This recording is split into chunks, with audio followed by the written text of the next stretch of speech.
Alright, let's do it. Let's finish this case. This case has been ridiculous in its magnitude, its length. But yeah, welcome back to the channel. If I seem preoccupied, it's because my cat doesn't want to hang out up here, but does want to completely divide my attention below. Just like trying to nibble on my hand or smash her face into something. It's her favorite pastime, just face smashing. You ever wonder why I've never gotten, or where she got that? It's my face tanking strategy from Isaac, and every other game that allows me to do such a thing. Last time we left off, I had a car that wasn't in the shop for power steering failure, but now it is. But more importantly, we were trying to solve this weird body double murder of a local crime boss slash legitimate investor ? And have eventually discovered that the crime hinges on the use of a wax body double of a criminal known as the Professor, who we're pretty certain was the killer in this Hound of the Baskervilles case, because he killed everyone with his gigantic dog 10 or so years ago, and it connected just about everybody in this game in one fashion or another. Nobody knows who the Professor is, because it was a closed court. But now, a couple of people are similarly... You want to come up? No? You just want to stay right there. Who were tied up in that case 10 years ago are now under suspicion for killing this guy, this new guy, and using it, the wax figure, which normally would be like, why'd you use that figure? I'm gonna just assume things get more screwy as we go on here, because there's obviously a reason, and it's not just a normal, oh, we just used a wax body double. We specifically chose this guy from 10 years ago. One of them performed the autopsy, and one of them, quote-unquote, discovered the body that resurrected itself for a split second and got shot again. Rumor. Anyways, we were last left off here because I needed some time to noodle on what the contradiction was, and I think I figured it out, because A, it was before the onset of rigor mortis, which they said takes 3 hours, and hurrying to finish my work in the half hour before sunrise, which by all accounts was 4:40, but he was killed at midnight.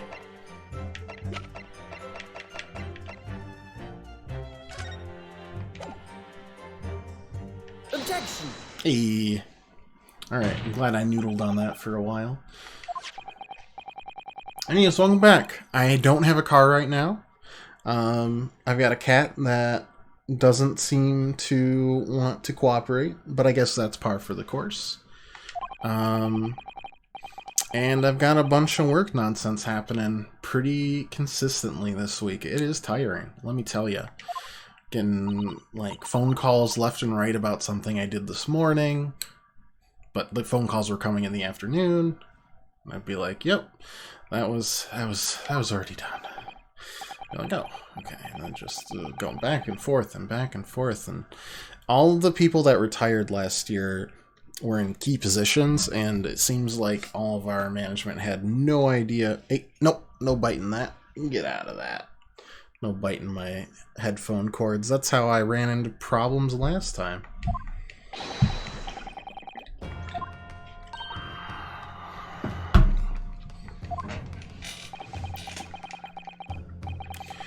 So, I'm tired. Because I feel like you should have a succession plan. So you don't just lose vital resources and positions that may or may not cover up deficiencies. So, pooped. But we're alive, and that's important. Honestly, these first 3 months, you're gonna hear real similar stuff for me. It's just how it is. Just how it be. Spook, you wanna go on? Oh, wow. It only took 20 minutes of cajoling. Might be a new record. The man's chin was limp, so he can't have been dead for a long time. But cease report states that he was hung at midnight. The professor indeed died at midnight that day, and by the time you were sculpting his face, rigor mortis would have set in. Again, I'm not completely sure how this is going to connect. But we're pursuing it because it's really the only chance we have in this. Objection! In this case. No coroner makes mistakes when recording the time of death. The very idea is absurd. Well, in that case, execution didn't take place at the stated time. Or he was legitimately revived and re-died. Or wasn't dead in the first place, much more likely. Not only do you indict the author of the report, but you implicate members of staff at Barclay Prison where the execution took place. By heck! Objection! Here's the overlooked one crucial fact.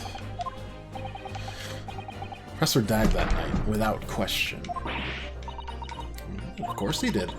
Moving the man's limp jaw with my own hands. There's no point. Yeah, the professor died that night. But what if he didn't die at the gallows?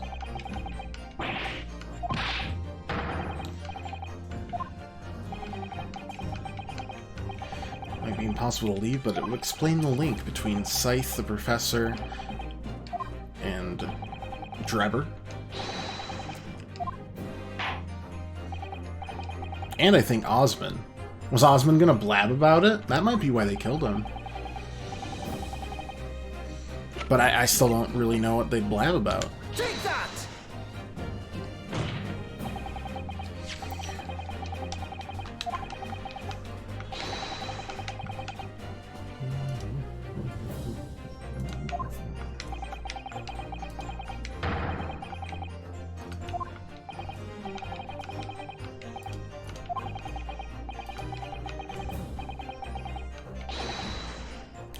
Professor assumed dead following his execution, emerged from his grave and was killed again, but really was killed for the first time. And who killed him? Simply a rumor. You can be certain of that. Are you serious? Man, he's had it about up to here with my nonsense. But I haven't even yet begun to sense. None. Not even a little. Objection! Of course there was a witness. The story didn't write itself, but obviously the man made it all up. And why does hair turn all white? Objection. And also, who shot him? Country. We all know this witness will. Man, we are going in one big-ass circle to try to get this to a murder charge from 10 years ago.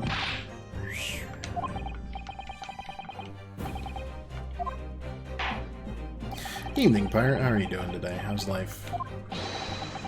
Who's the alleged witness? You're leaving again? You just got here. Man, what a finicky cat.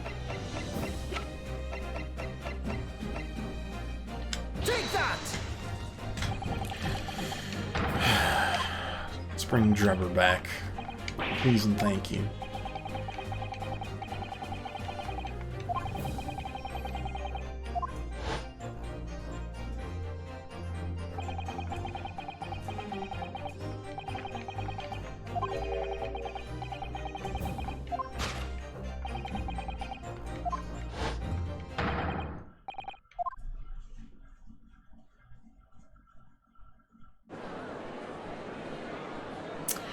Boy, we are opening one big ol' can of worms. And not the fun jelly kind. Drebber was there in Lowgate Cemetery. So let's talk about Mr. Drebber. Is the name significant? Yeah, we're trying to indict him for murder. Well, half murder, along with his accomplice. Theft of the professor waxwork from your museum some days ago was perpetrated by the very same man. But what that would mean. Madam Dispels. It would appear you know the name Enoch Trevor. Oui, yes, I know it, but from long ago in the past.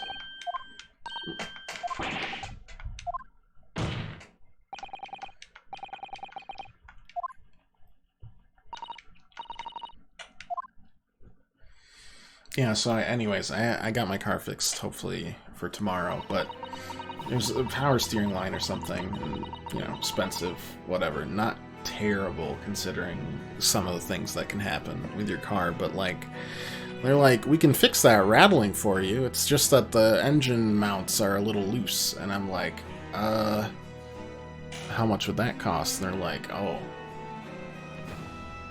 way more. And I'm like, is it a danger? And they're like, no, but isn't it obnoxious? And I'm like, it's not $1,000 obnoxious. Unless my engine's at risk of falling out of my car? No thanks. I'll settle for being able to steer my car without, like, having to lift weights to do it because the power steering's out. Which, I mean, good workout, but, like, whoof. Absolutely burn calories and rubber at the same time. Hey, Crystal, how you doing? Long time no see. What's new? How was everything? I don't remember when we spoken last, but how was break and how's school going? How's life?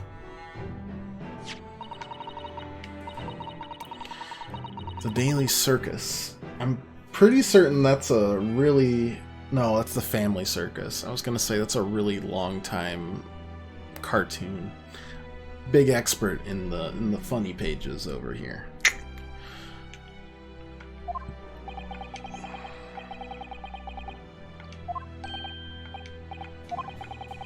The university student who experienced this shocking event is Mr. Enoch Trevor, disciple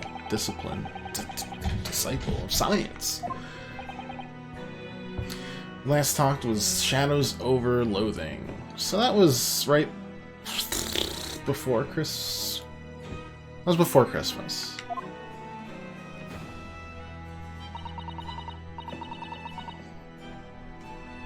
Okay. Yeah. How was break? When I read the article, I came to meet him. The discovery of the condemned criminal coming back to life in the cemetery in the dead of night would make a perfect exhibit for my house of horrors.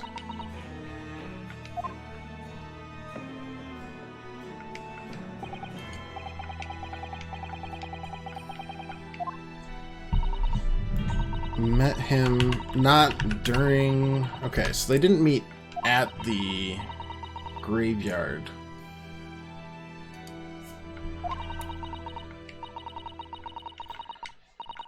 They just met once after to make the wax figure.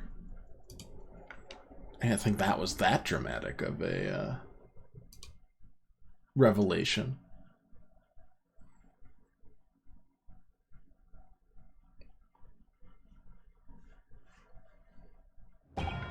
Okay.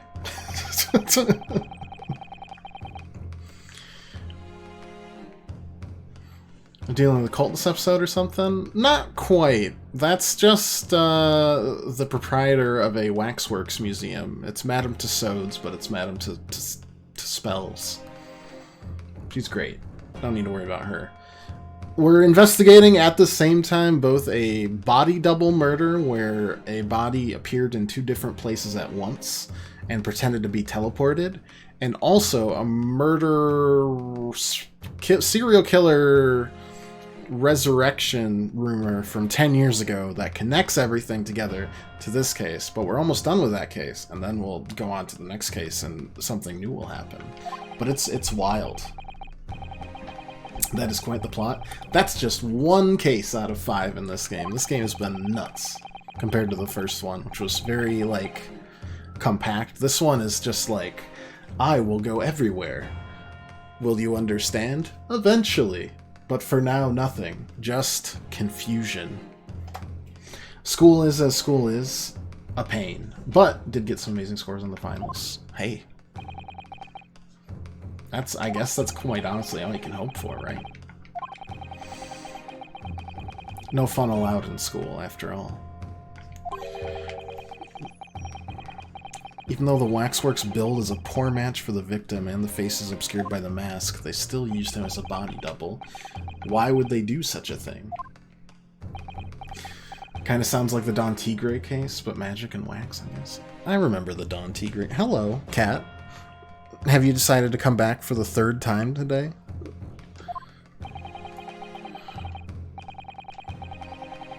Alright, this brings us back to 3 days ago. If the birdcage had contained not the body of Mr. Osmond, but the waxwork, the coroner from Scotland Yard who investigated would have noticed immediately. Unless, of course, she was in on it. Nope, you're leaving again? She'll be back. Break was fun too, and it wasn't exhausting. How was it for you? You know, not tiring, honestly.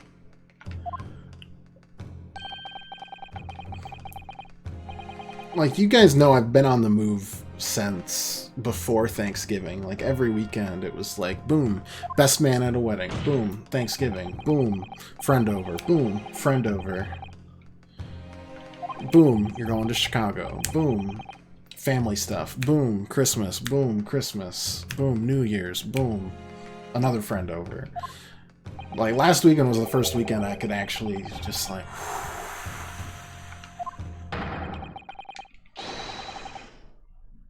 relax on the river of calm.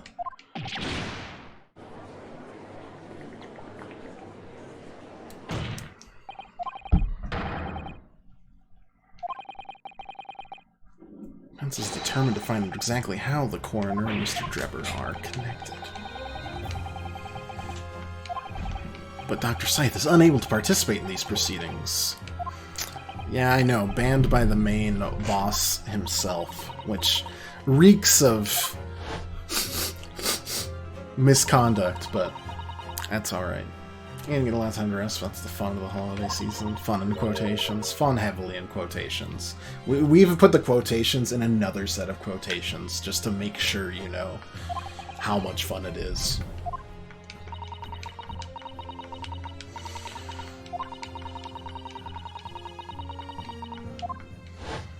Anyways, whatever happened with this professor case is about to open a Pandora's box. A can of worms. Kitty, I'm gonna pick you up now because you've come to me for the 4th time now.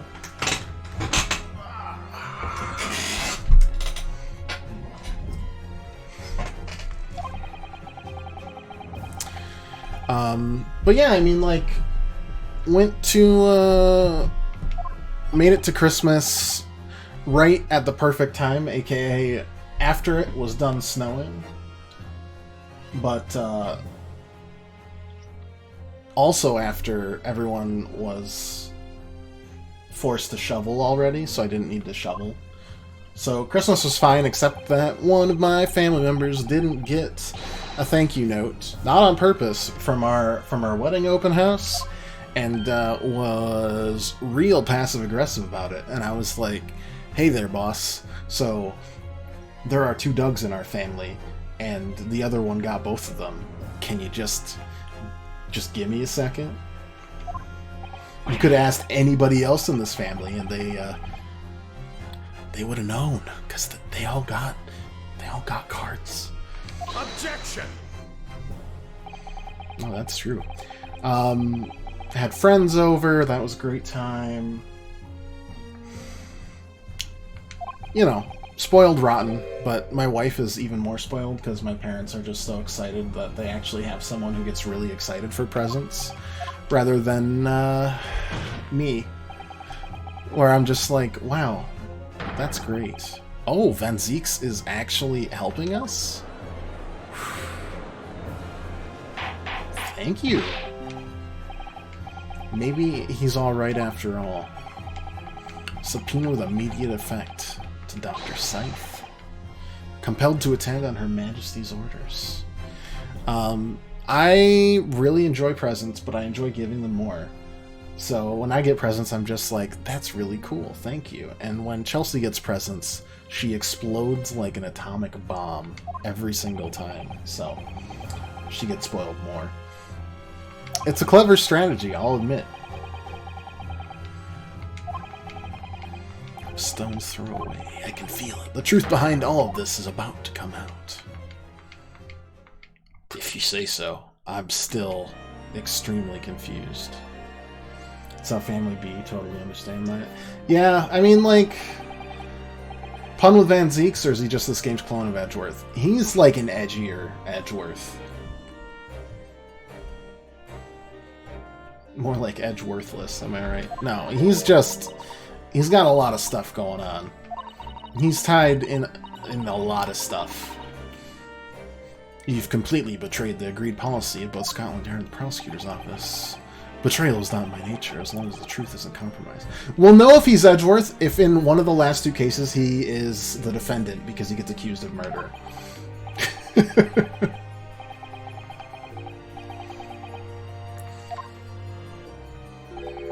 I will pursue the matter to the bitter end. Also, slightly racist, but, hey, it's the 1800s. I'll be the smoking gun, pun intended. Oof, heavily intended. I like it. Other highlights of my family party included my uncle coming up to Chelsea, wondering what she does, and then asking, "What is anxiety? I don't understand it," which is about the heaviest loaded question I've ever seen. That's like a 2-ton question. And Chelsea's just like, I don't know how to unpack this with you. Have you ever felt sad? And he's just like, yeah, not really. And I'm like, your mother died last year. And he's like, eh.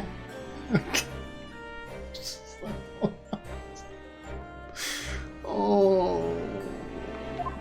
And then, the usual cousins and stuff.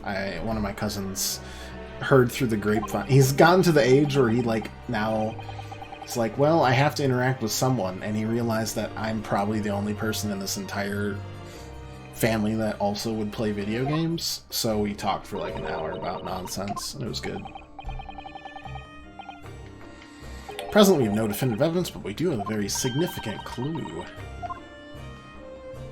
That question alone needs a therapist? Yeah. Good luck. Getting my family to pay for anything. That's the whole statement.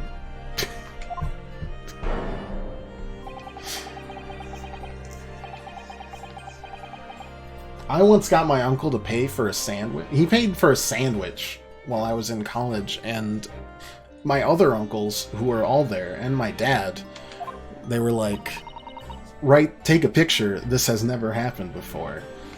And that's probably true. Witnessed the man's execution with my own eyes and officially pronounced him dead. That remains to be seen.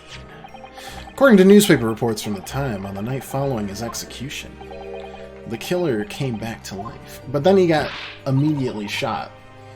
And we know this because Spells took a wax model of his dead corpse less than 3 hours after he was dead.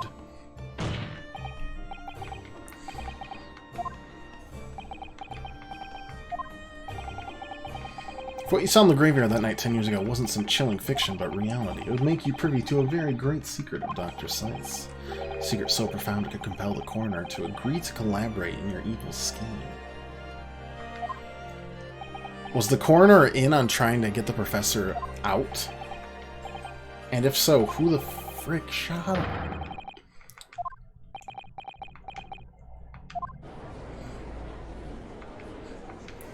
Needs to be like a drive-thru style therapist, cheap as normal fast food, compared to regular food.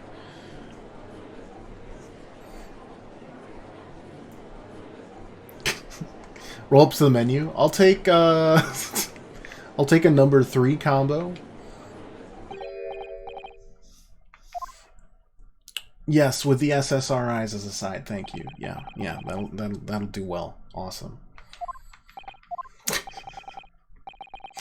I'll take your anxiety combo.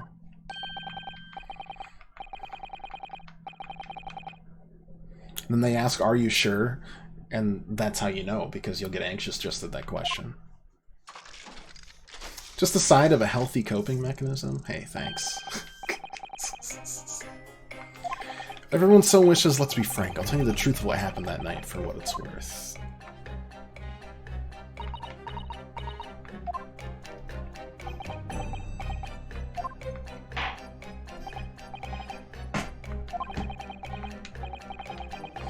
I really don't like this guy's smile, but, you know, his music theme's kind of a bop.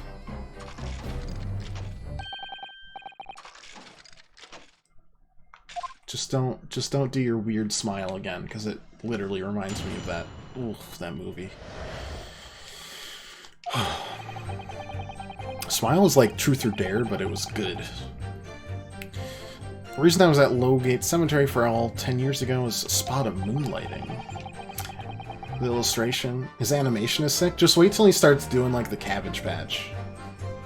That's only kind of like, he does like the wave, it's a half joke. The illustration was based on what I witnessed that night.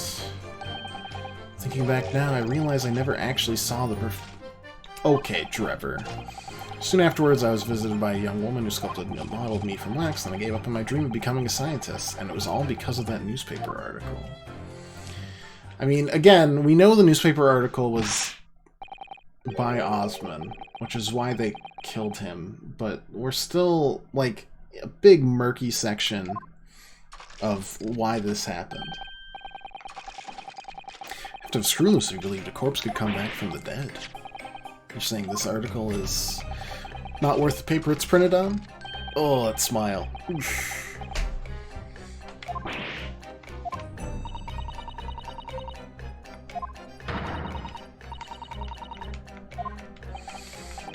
Discrediting himself to cripple my case.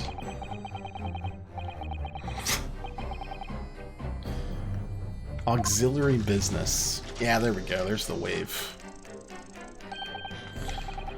Oh, he was grave robbing. Classic. Everyone does it. It's the rear of the prison. Among students at the university, had a reputation for being haunted by the ghosts of condemned convicts. Exhuming fresh corpses to sell is reasonably lucrative. Of course, I never laid a finger on any valuables buried with the dead. Yeah, okay. You were one of the so-called resurrectionists. Actually, my fellows and I went by another name. The repurposers. It's beyond the pale. Yes, well, I think I suffered retribution enough.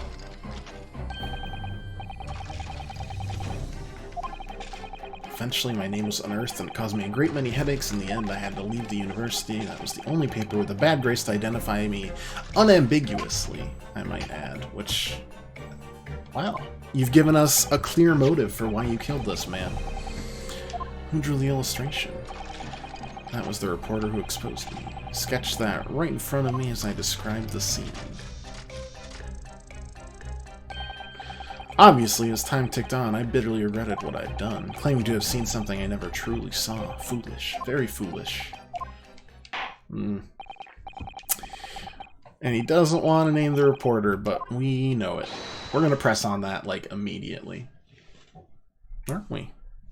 Are we going to leave again? The fourth, maybe the fifth time you'll come back? No? Reconsidering? You're like, oh, I do get belly rubs. Okay. You've won me over. It's that easy. The illustration of that newspaper article was based on... I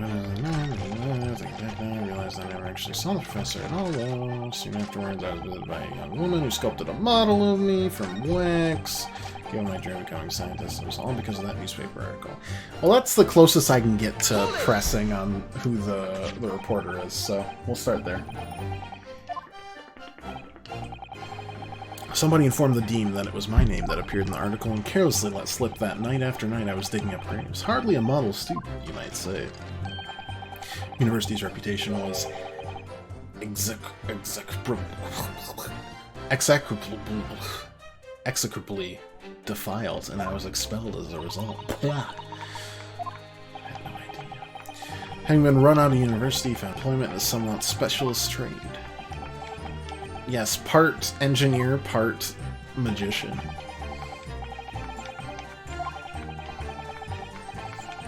essentially trying to cheat out research grants from the country.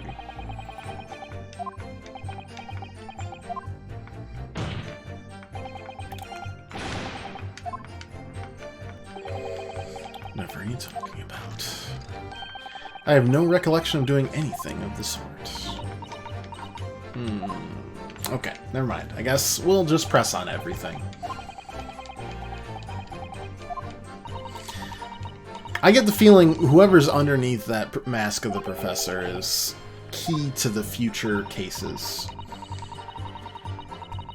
Because, again, I think the professor is tied into the Hound of the Baskervilles, as in he owned the Hound of the Baskervilles. Which theoretically would make him Mr. Baskerville. Pretty sure the Baskervilles were a location and not a person. But I've seen too many versions of that story now, so who knows. Everyone knows the best version of that was Wishbone, so it was the manor.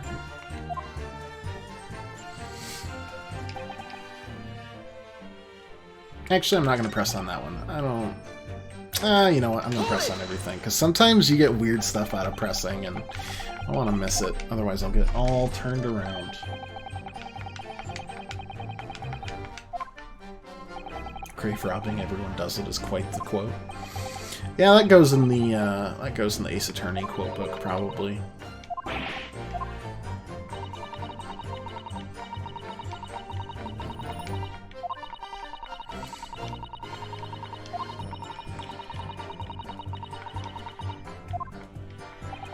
Sold them to hospitals. Interesting.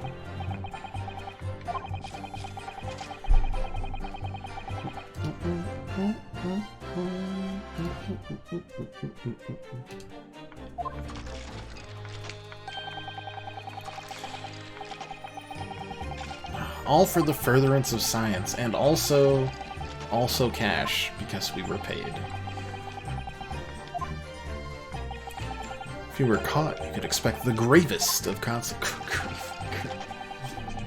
The greatest. Alright. Trying to think anything else that happened on break. Not too much. I was just pooped. I think we've recovered. I'm looking forward to doing Fire Emblem tomorrow. Probably start early on Fire Emblem, because I'm excited to play it. Excited to get more, like, weekend streams in and, like, extra stuff, and I'll probably, I don't know if it'll be this week, but soon I'll catch up on my reviews and catch up on editing the YouTubes so that I've got the playlists all in order again. Because it's been a while since well, I think actually Val was the one that helped me do that.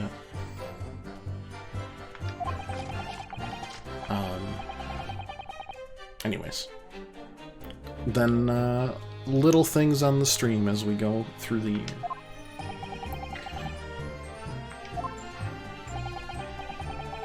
Keep trying to get new people to stop by, and we'll keep building the stream brick by brick.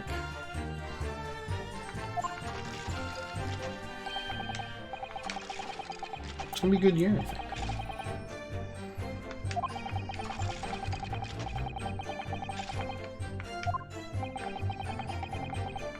Story was in every single paper at the time, with the exception of some broadsheets. But only 2 or 3 of them actually interviewed me. Most of the accounts turned out to be very interpretive ghost stories. It's not like interpretive dance. That journalist found me at my dorm. Don't know how, but he discovered my name. So I recounted to him exactly what had happened that night. From your description, he drew this illustration precisely. That's how I learned the condemned man was the infamous professor. Because the reporter told me so. I had no idea myself, you see.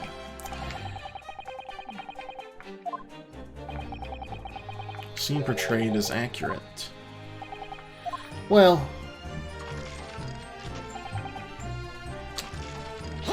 Never saw the professor at all, though. But if it was specifically that gravestone, I mean... I explained already. Lowgate Cemetery is at the rear of the prison. It was renowned among us students for being haunted by ghosts of condemned convicts. some absurd reason, I was scared of the graveyard at night. As a result, only too willing to believe that nonsense about the dead coming back to me. But you said you saw it. Also, your hair turned from brown to white. Resurrection is impossible, isn't it? You'd have to be unhinged to think otherwise. Unless, of course, we have some evidence that proves I encountered the professor that night. There was a...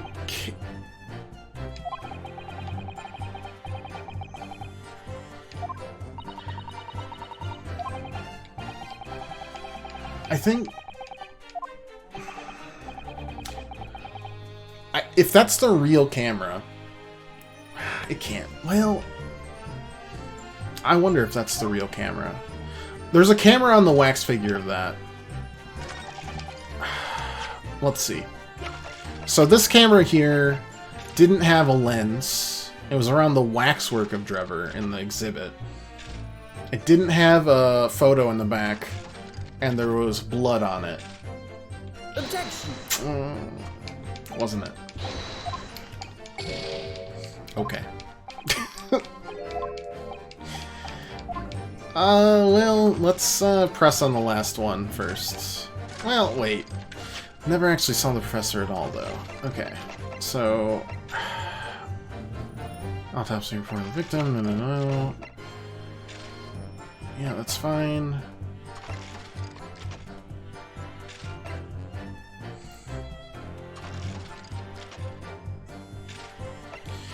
Autopsy report, that one's fine.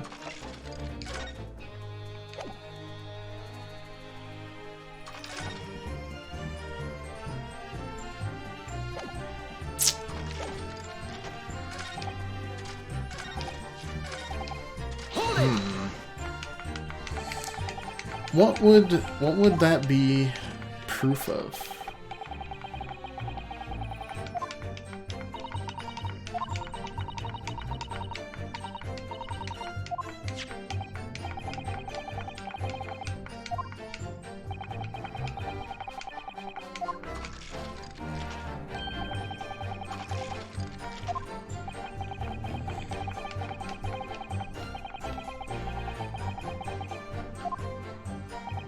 Maybe he'll mention the camera here.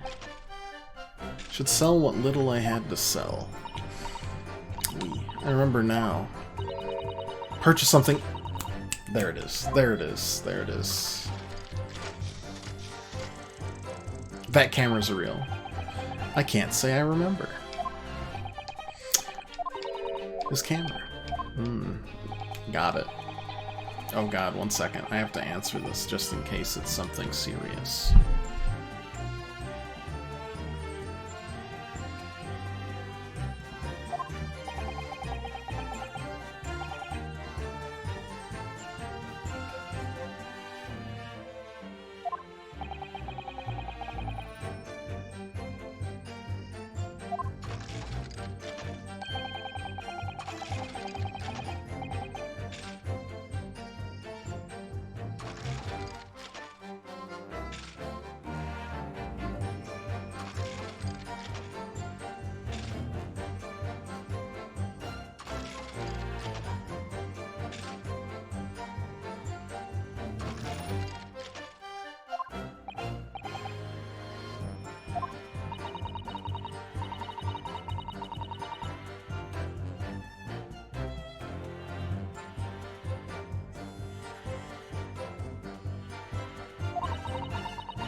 Oh man, are you guys not gonna believe this? Or what?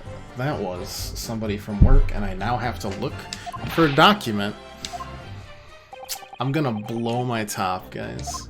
I'm absolutely gonna lose it. I'm gonna lose it even more if I actually have the document, because that means I already sent it out. And if I don't have the document, I'm not doing it today. So... anyways, we got the confirmation that this was the real camera. Objection! And that apparently wasn't it.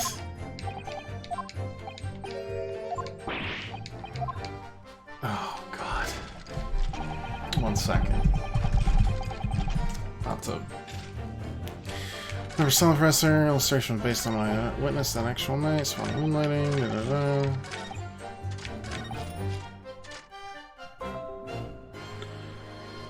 Or do we now...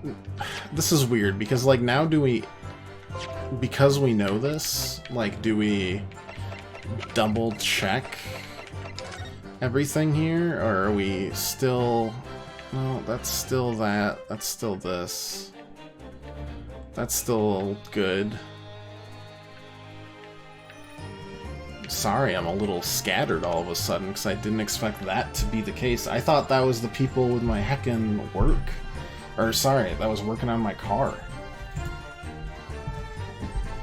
I got absolutely hoodwinked.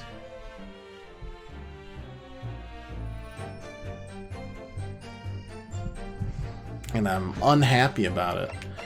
What else would prove that, though?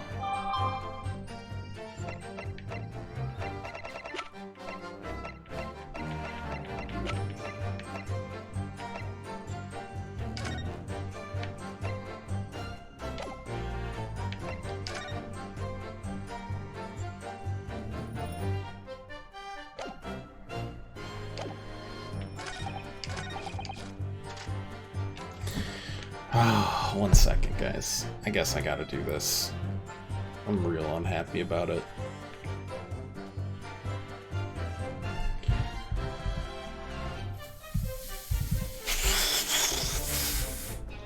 Like, bring it up to my boss, unhappy about it.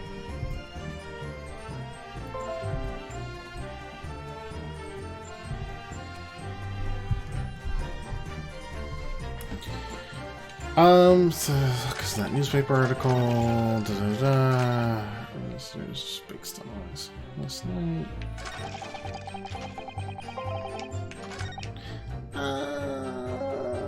Hold it! Let's press this again. Sometimes you can, like, press...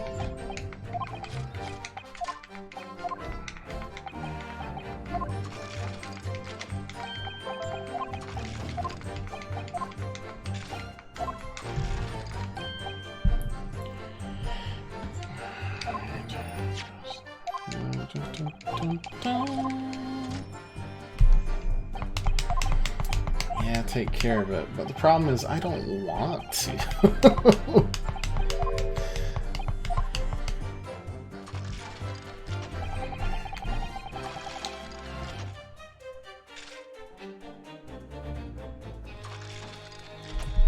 Okay, fine. Alright. Let me...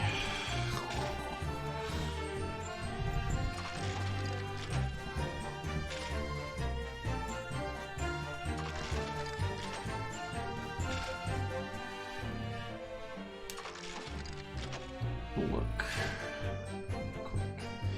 Yeah, I mean, I told him if I don't have it, then that's, you know, tough tits, honestly, because...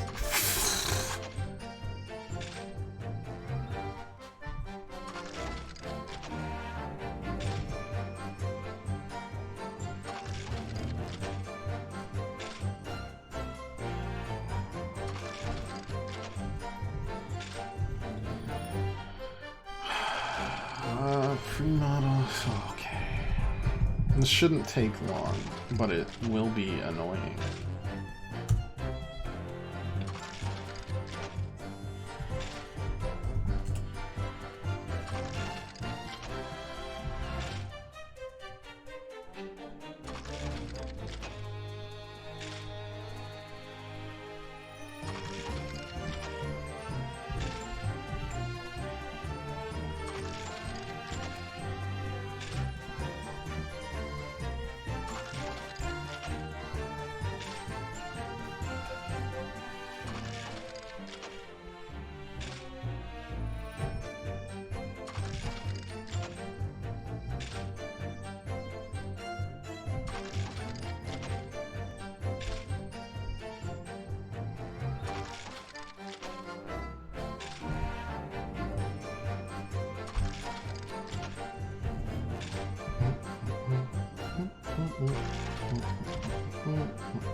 Yeah, I don't have it.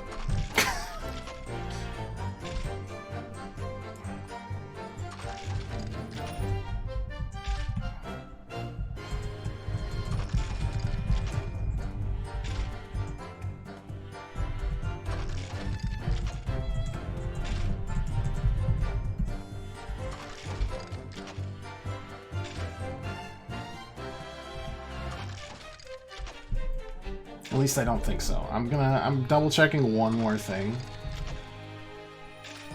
Because I might as well. But, that is my guess. And it looks correct.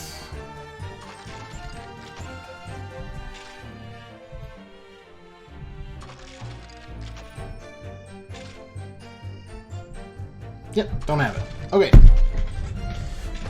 Hey Josh, work just called me asking for something that I don't have and wanted me to get it done right now, and I said no. So, isn't that exciting? We're back. You like the name Drebber? I feel you. Let me just... So frickin' obnoxious. I should have never answered that phone call.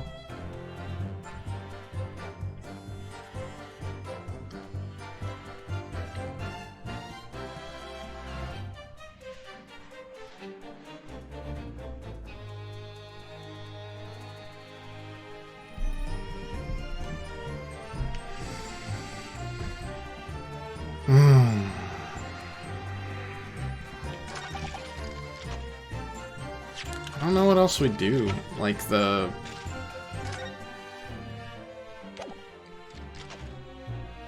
Objection! I don't know why that works, though.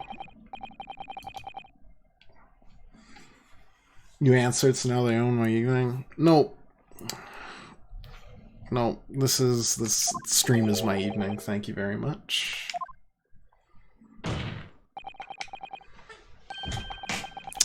I'm going to play Ace Attorney, and that's it.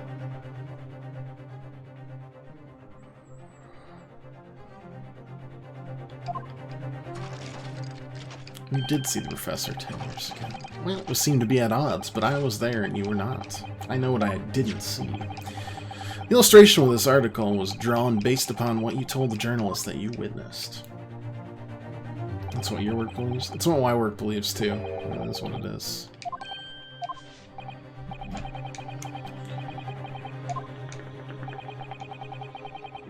It was decided in the closed court ruling the man would wear the mask to hide his identity. So actually no one knows his identity? That's crazy. Someone had to. Because he had to have been caught.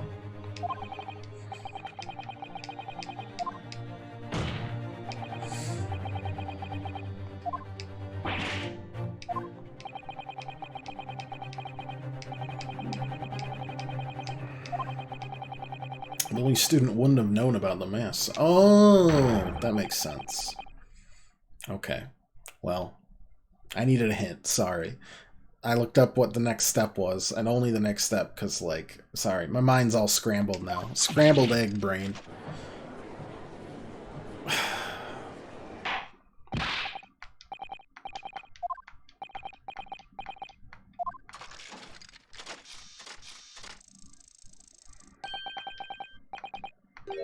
vile scene, isn't it? If you look closely. As I've already been at pains to point out, I was utterly petrified, which is why I had it in my head that I'd seen such a blood-curdling sight, but afterwards I came to my senses and realized that I'd been mistaken. If you're stubbornly sticking to that story, witness, then amend your testimony to explain exactly how you think your eyes deceived you.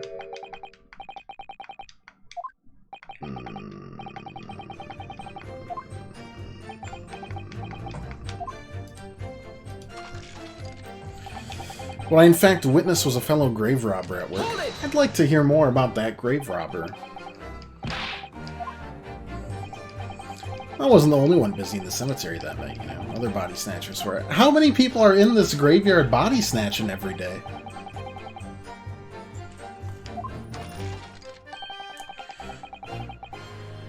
Terrifying sight I actually saw. Just another student.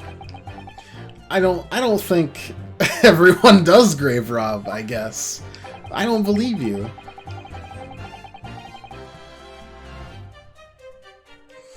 Many would wear metal masks to protect them from bacteria. Clearly, obviously. Objection. This one's using it to protect his... In the next second, a gunshot rang out suddenly from behind. The bullet pierced the resurrected man's chest. His breath then stilled once more.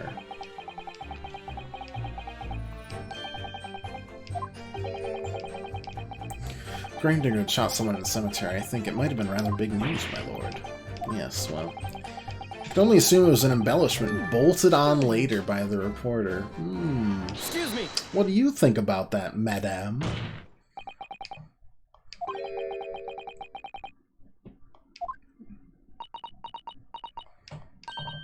Oh la la, pardon. I was lost in my thoughts. Would it be fair to say that Mr. Drebber's last remark was significant to you in some way? I thought it was a little strange, that is all, how Monsieur Drebber could claim this now. If you don't mind me saying, madam, what are you talking about?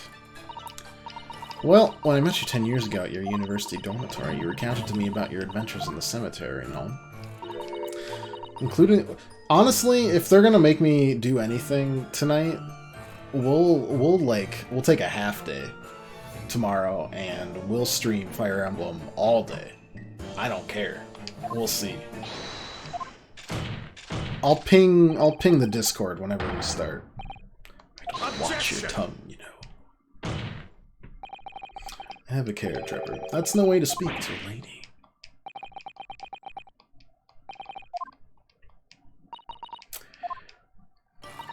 According to what Monsieur Drebber told me at the time, he did hear a gunshot from behind him and the bullet hit the condemned man. You were very explicit about the details. About the mask that the figure was wearing, and the blood that spattered over you when he was shot. Enough. Shut up. I'm making all this up. Mr. Drebber. You refute the account just given by Madame Tispels? I have no recollection of ever saying those things. Oh my god. Baseless. Okay, is this where we toss the... This has got to be where we toss the camera, right?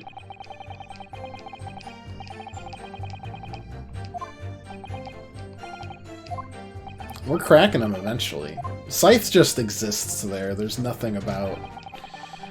No gunshot from behind me at all, nor any spattering blood. That's interesting, because there's blood on this camera that was there that night. Objection. Got him. Trevor, do you remember this camera? It's the camera from that fateful night. You borrowed it from the House of Horrors. It's the camera you took with you to the cemetery that night.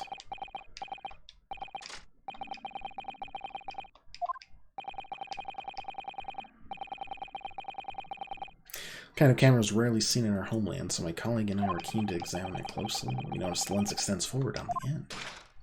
Blood! Hold it! What is that there on the bellows? It looks like a dark red stain. Gah! Jinkies. Yes, my lord, it would appear to be a spatter of blood. Something that could be confirmed with a simple chemical test. Isn't that right, Dr. Scythe? Oh, you know, it'd be difficult to determine if it was human blood or some other kind of blood, I guess, but, yeah. I propose that, the testimony is correct. On the night in question, you were spattered with blood from the gunshot wound. Well, and that furthermore, you really did witness the condemned professor emerging from his tomb.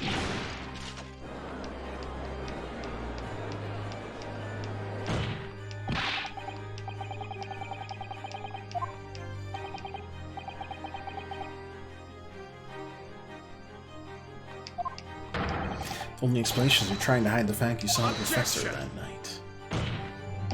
But why? Why would he want to do that? I don't know. Not for his own gain, it would seem.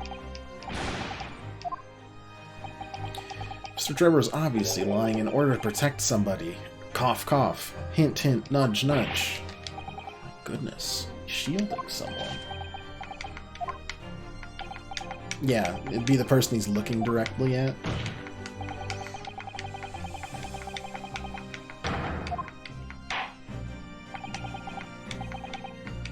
Who is it then? Who is this witness trying to protect by lying about what he saw that night? Yeah, I mean, come on now. It was this tiny bohemian boy. Take that! Obvious answer is Dr. Scythe.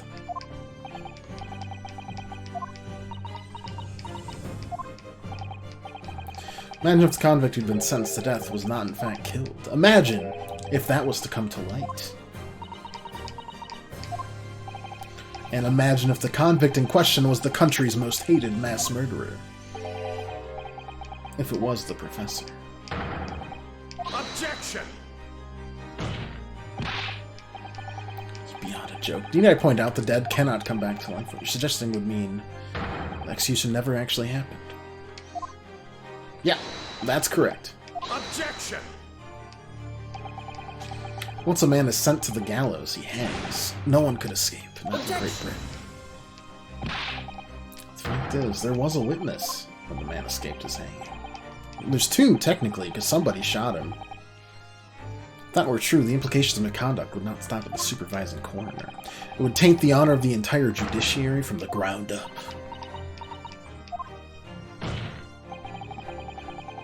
Yep, I don't care. Going through it. Boy, we're really just tearing down judicial systems as we go, huh? Like, the entire British government is basically going to be against us after this. They already weren't happy with us. They suspended us for 6 months. She was coerced into collaborating in order to protect her decade-old secret. She wasn't in collaboration. She switched the dead body of Mr. Osmond with the waxwork model and fabricated the autopsy report. So Drebber used the wax model specifically to send a message that he knew what she had done. And that coerced her into doing this. No, I want to see him try to remove his leg from that, because that looks really uncomfortable to remove. It's the tall tale Londoners would enjoy, I grant you. Executed killer, rising from the dead, cover-up, conspiracy at the highest levels. Let me ask you one thing. If the condemned man really did emerge from his tomb that night, only to be shot in the chest, who pulled the trigger and disposed of him forever? I don't know. I don't know at all.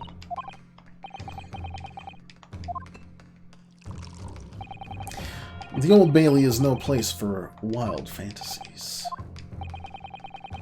And have you considered this, my learned friend? Do you realize just what a dangerous endeavor it would be to coerce this woman into such criminal activity? It's tantamount to declaring war on the British police force and judiciary. Quite hard to imagine any sum of money being offered for research could warrant it. I don't think it's a sum, I think it's a revenge.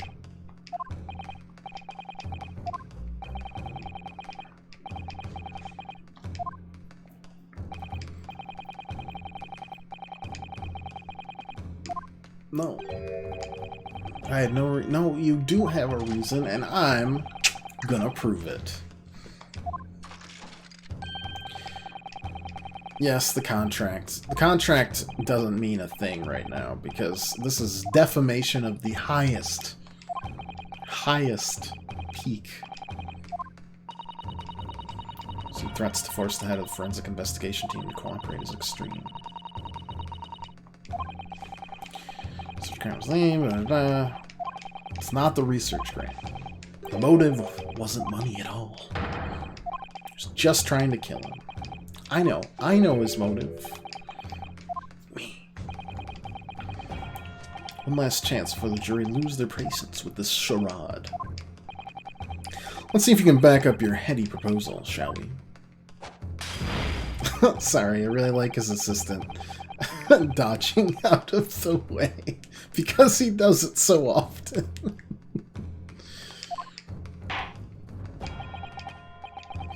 I'm not afraid to listen to more of this outlandish conjecture without proof at this point, so counsel, present your evidence.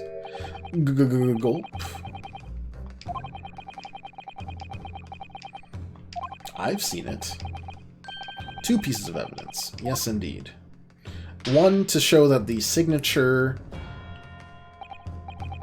Sorry, one to show who did the defamation, which was Osman, and one to connect Osman now to Osman in the past. So, we start with this.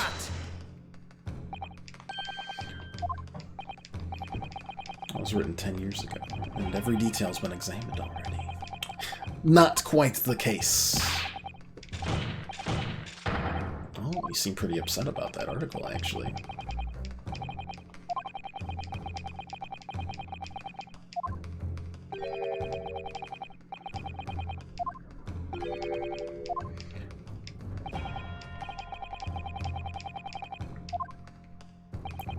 Now, this won't make sense initially, but I'm gonna show you the contract, because it's the only other Osman signature I have in my inventory.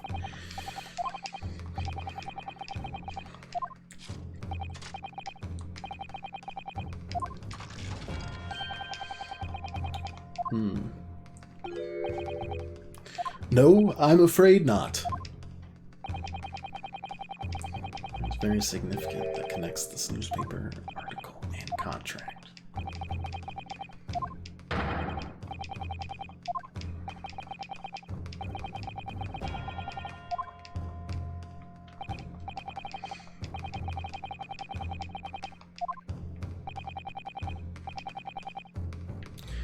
It's right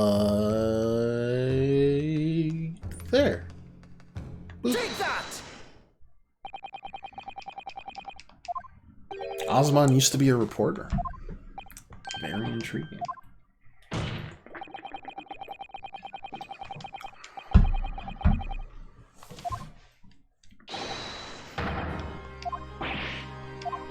What? Gah! The court has heard this illustration was drawn 10 years ago by the newspaper reporter who found Drebber and interviewed him about his ordeal. Look closely, the reporter's signature can be seen in the bottom right corner. Sure looks awfully similar to this one, doesn't it?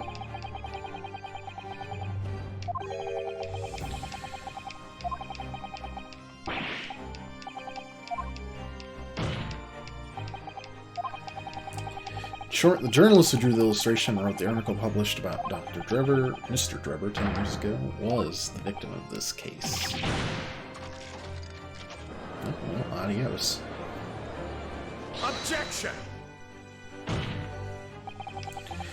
Explain to the court why. Wouldn't that constitute a motive? Because he absolutely ruined his life by naming him explicitly.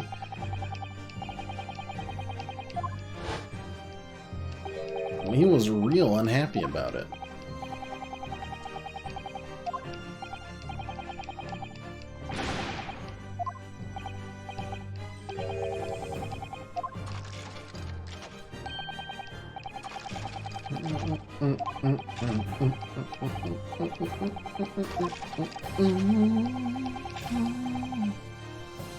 Josh, I would love to see you cosplay this guy. That would be great. You would have to replace your entire... It looks like both arms. But it's okay. They do it in Star Wars all the time. The time you were a student in the university, London dreamt of becoming a scientist. However, the single newspaper article changed your entire life.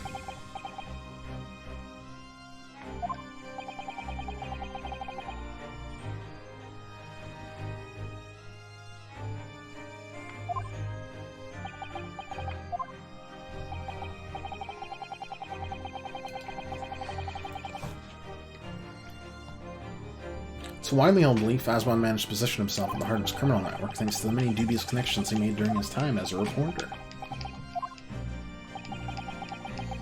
So you had to give up on your dream and leave university. You lost everything. Eventually you found yourself working in the field of science, but only in the shadows.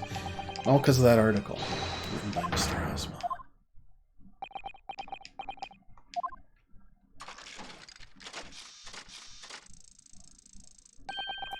Stop this endless drivel about my life.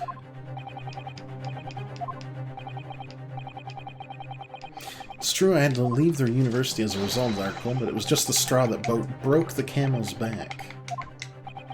Most every student of science in the faculty was too poor to actually conduct any research, but they struggled on with their hypotheses anyways. We all did.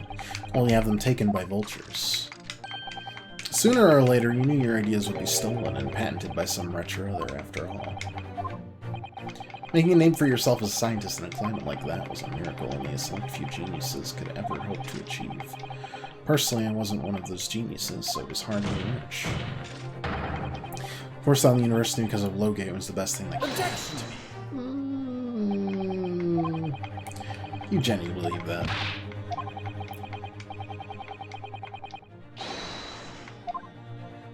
I don't think so. Your words don't ring true at all.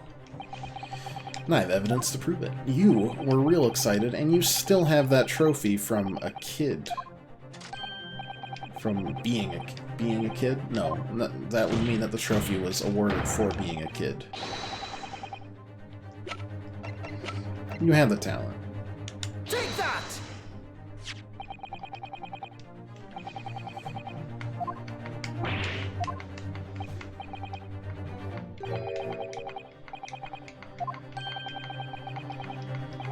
Exactly is this trophy, Council? It's the greatest honor that can be bestowed upon a young scientist. No higher accolade that recognizes emerging talent and promises a bright future.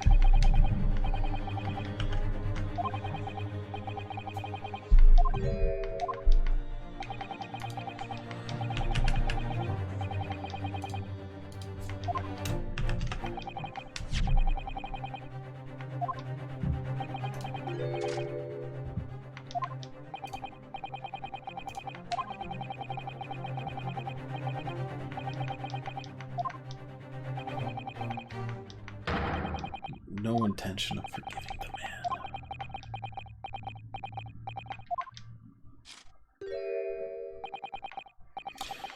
The truth is...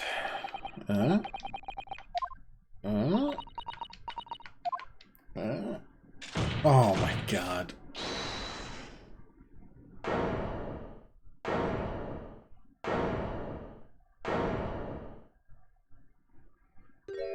Oh? Fine. Clearly this has run its course now.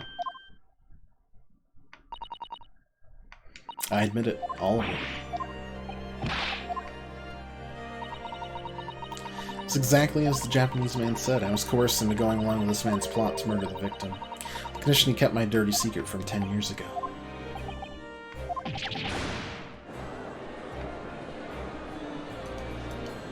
Well, we cracked somebody. Just wasn't the person we thought we would. It's all true. That day. When I arrived at the Crystal Tower and saw the birdcage, My heart nearly stopped beating. A memory from a decade ago that I'd done my best to bury deep inside myself was the professor again staring me in the face. Then before I had a chance to react, I noticed something else. There was a note tucked inside the model's jacket. Dr. Scythe, you will go along with my plan. From someone who knows the truth about what really happened that night 10 years ago.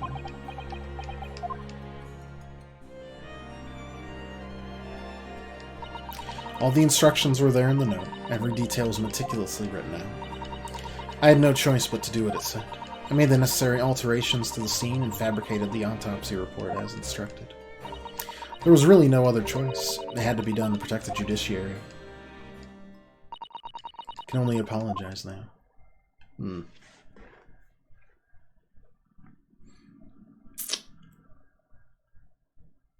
Okay. So that solidifies everything. And also solidifies why the professor was used. Why on earth would you buckle now? Well, there's no point trying to hide it anymore, is there? I would have done anything to stop it coming out, even collaborating in the murder. But the great lie about that execution 10 years ago has been exposed. Whatever happens, I'm finished. So, what do you say to that, Mr. Drebber?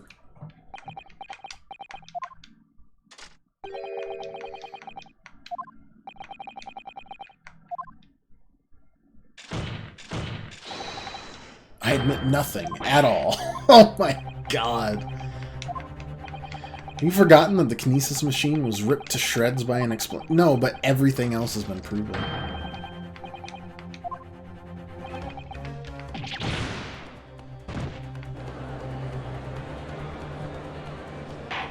You're... oh my lord. Whatever this man says, I admit everything. He threatened to expose my secret. So I went along with this plan. And Lord Von Zeeks, hope you'll accept my apologies. What happens next is in your hands, of course.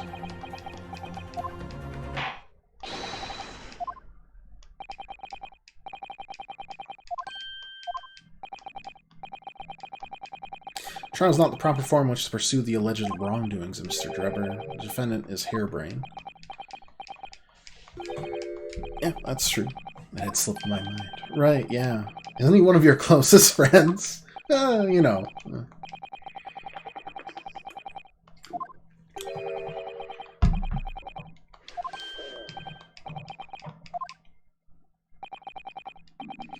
Present time, it's the conclusion of this court, the defendant was not involved in any wrongdoing. No objections from the prosecution.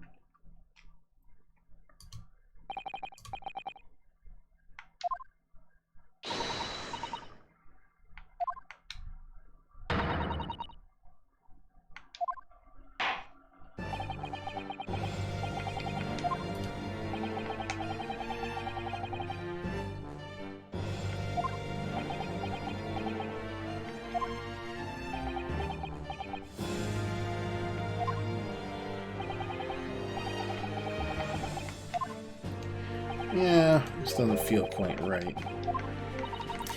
Sherlock told us to pursue anything that we thought was incorrect, so...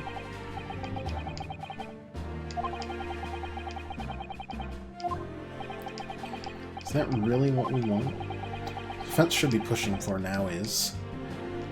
further testimony! I will not rest until everyone is as miserable as I am.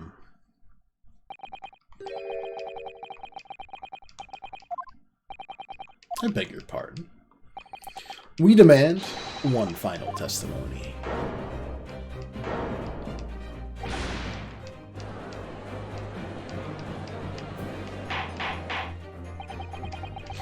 You realize I'm about to adjudicate in favor of the client, right? What are you playing at now, friend? Why'd you want to obstruct the conclusion of the trial at this point? No defense lawyer in his right mind would do that. I'm crazy. A loose cannon. The truth, the whole truth, and a way to bring it out all into the open.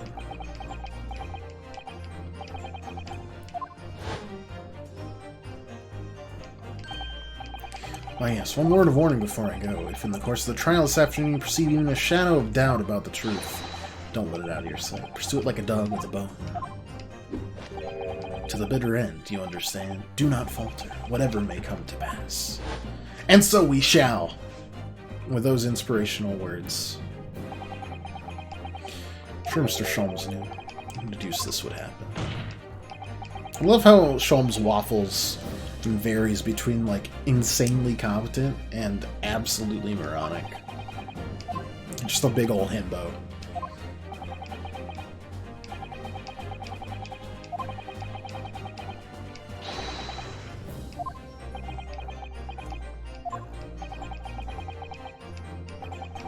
Further testimony, if you please. What you did. Yeah, tell me what you did with the bodies. You admitted to everything, but you didn't actually tell us what you did. Lordship made very plain your client will get the acquittal you wanted for him. There's simply no point protracting this business any. Objection! He does care. Just killed another person, or at least gave them a concussion. It's fine, he cares. I slipped. Pray forgive my careless handling of that hollowed bottle. Prosecution also calls for supplementary testimony from the witness. If there is more to this case than has yet to come to light, then I will join my learned friend in pursuing the facts until the bitter end. Yeah. There's still something about the professor case.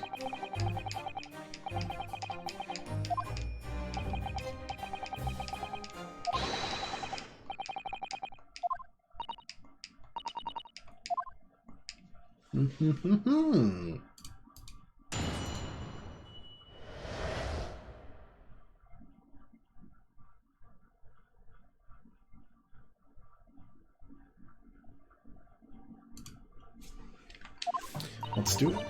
It all began at the scene when I saw the waxwork in the note.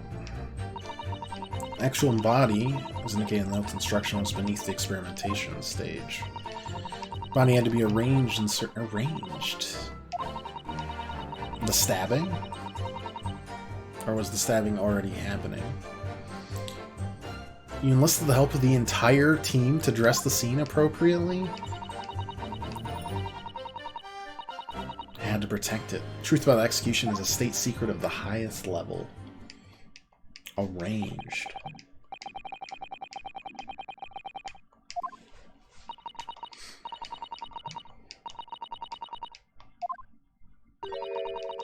Very shrewd boy. Yeah, compliments get you absolutely nowhere, you terrifying woman.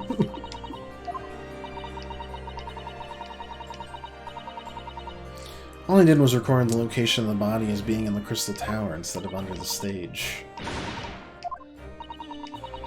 Only my team were aware of the deceit, and then only under my explicit instructions. That's great. Why would the team go along with that? No, I'll be cross-examining, actually.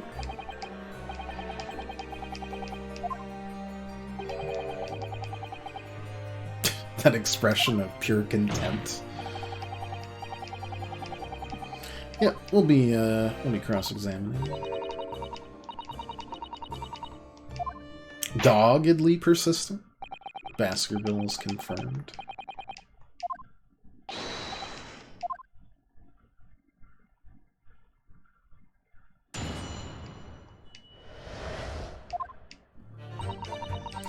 Yeah, scene. Yeah. Sure. Actual body. It's beneath the experimentation stage. Yeah, but talk to me about how you arranged it. Hold it!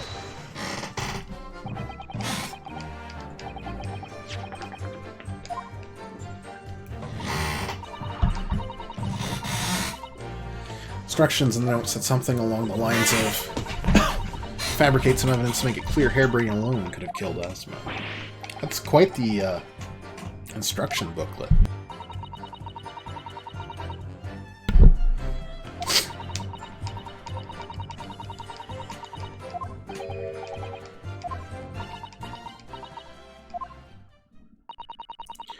Didn't feel it would be appropriate to involve anyone else in this particular part of the deception.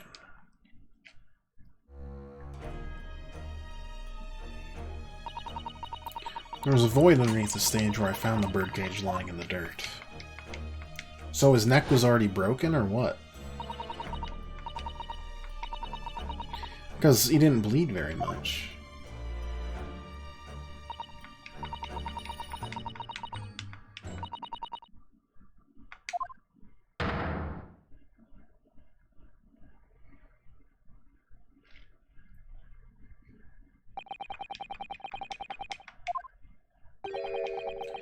Yeah, the broken neck, like, how'd it work?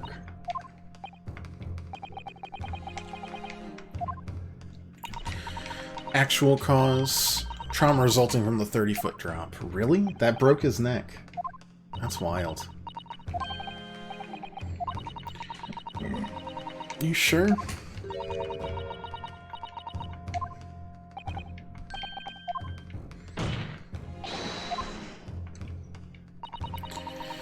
Really no need to shout, I can hear you perfectly well. Oh, now I have the hiccups. What a night. What a night for streaming.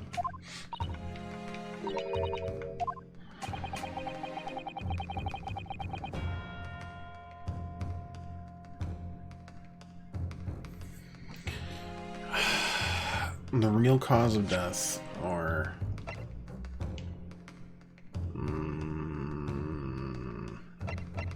or what she did to the victim.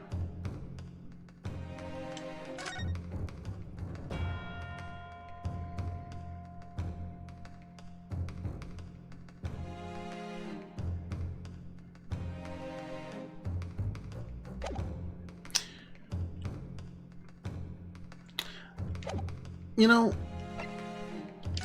you'd have to open the birdcage to do that, I think.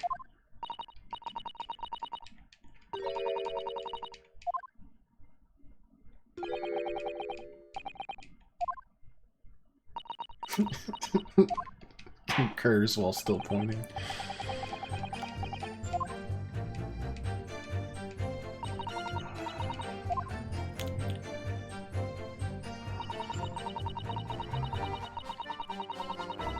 Yeah, see, I don't think you did. Just looking at this birdcage, I just don't think you did that. Objection! Son of a...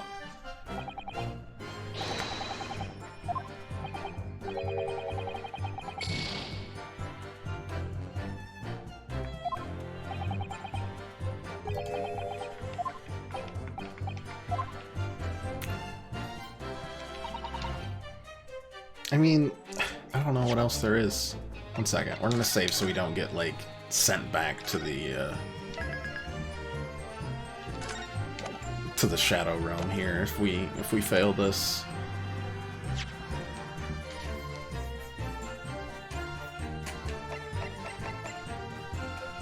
The only other thing that has a birdcage in it is this. Maybe they wanted that instead of this birdcage because it wasn't the right birdcage? No, that was the right birdcage. Because it slammed on its base. I don't know. We'll go with this and then... Oh. Really? That was... Why? Why was that better than the birdcage?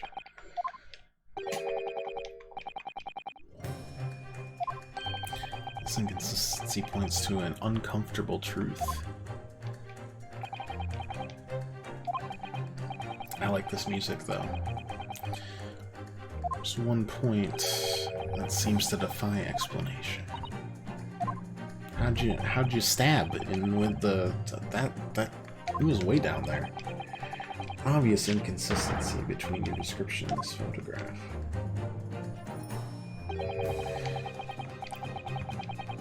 Objection!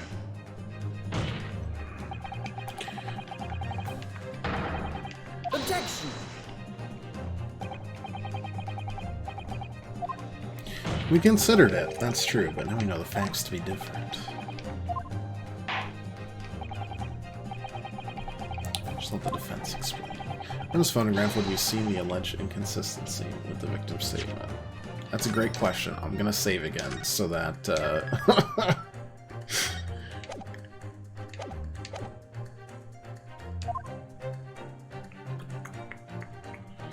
The birdcage itself. Take that!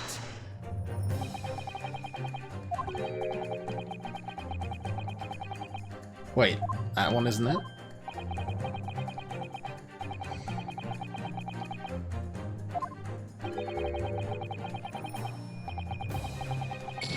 Oh, son of a... Then what the heck is it? Stab wound on the side, not the middle?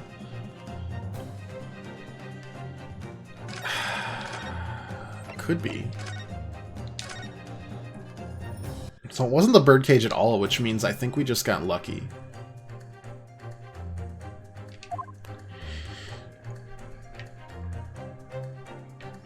So we think the stab wound, where it would be located. But that's such a weird... I mean, hey. Take that! Let's be lucky. Oh, okay. Take a look at the bloodstain crystal MVP. Thank you. Oh, wait. Extends in a downwards direction towards the... He wasn't on the floor.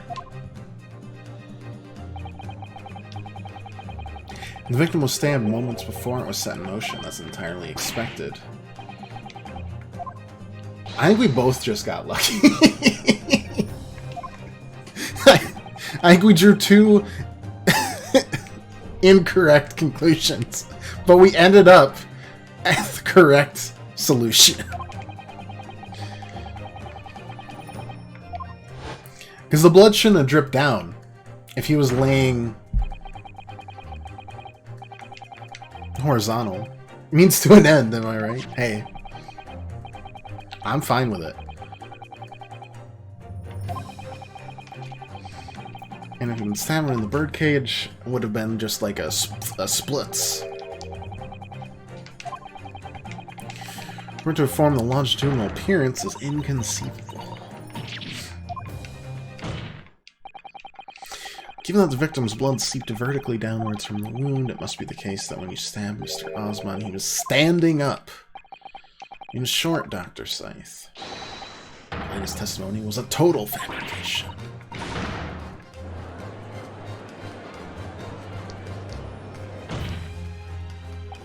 I like how Madame Tuspel's got the heck out of there. We've all been under a great misapprehension here. I still don't get it. And we're at the end of the case. Did she kill him? And if so, why? Well, I guess she was just that concerned? Claim you were coerced as a result of the note you left in the waxwork. You claim you made changes to the scene of the crime to implicate the defendant. And you claim you authored a fake autopsy report to cover your tracks. But one of those claims is an out-and-out lie. Because the question of what the bloodstain really tells us, there's only one possible answer. That's the case. What is it, man? Counsel, you clearly struck upon a revelation. Tell the court what it is. I haven't! I haven't, guys. I mean, it was the stabbing, though. I'm gonna save again, because I don't want to go through all this, and we're on our last health point. This one I get. The stabbing was alive. I still don't understand what's going on. My brain's off. It's very simple if you consider the sequence of the events. It seeped downward, making sure the victim must have been either sitting or standing upright at the time. But we know he was on the side, and he was supposed to be dead. There was a lot more blood, I think. Unless it was doctored. Which... Objection! It's impossible. The man was dead, remember? No. That is the misapprehension. She killed him? Was it that bad? The secret's so bad that you killed this man just because this guy told you to, so he wouldn't reveal the secret. How bad is that? What happened?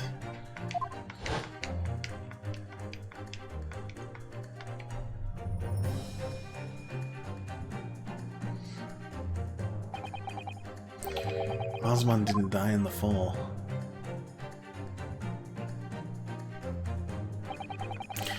Lost consciousness for a while, but when he came around, he got to his feet to climb out of the cage.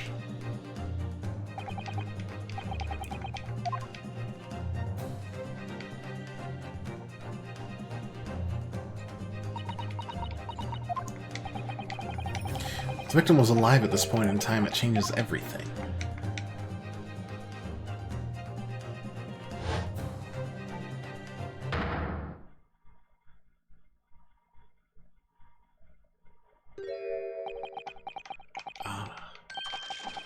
Blah!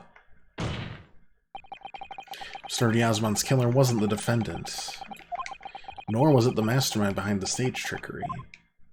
Oof, what a spin. It's you, Dr. Courtney Scythe.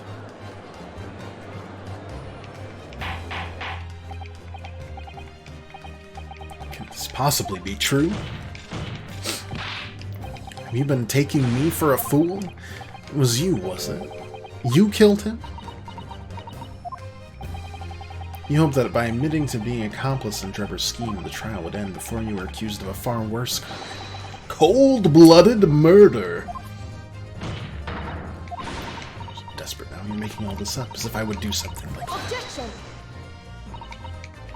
Are you sure the defense is not desperate, Doctor? Naruto has established the facts using evidence and logic alone.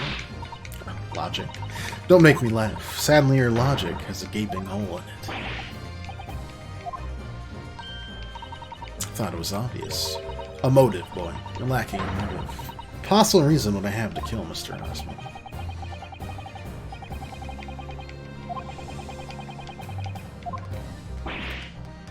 Gulp. I still don't know what's going on. Still something in the back of my mind. Well, let's look, because I still don't get it. Might have tampered with a crime scene and concocted a fake report, but murdering someone for no reason is a very different story.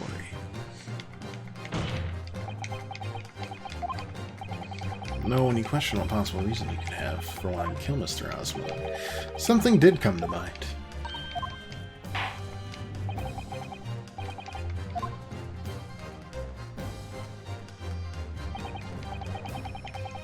Did we? Strange, but no reason to suspect it. There's an object that explains why Dr. Scythe would have wanted to kill Mr. Oswald.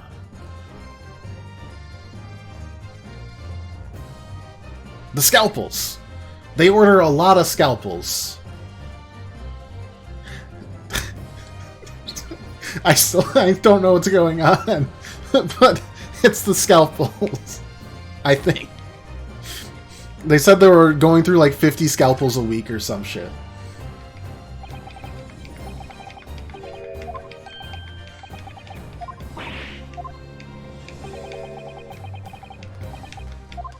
I'm still extremely confused. Come on, out with it. Well, it was yesterday when you visited your laboratory.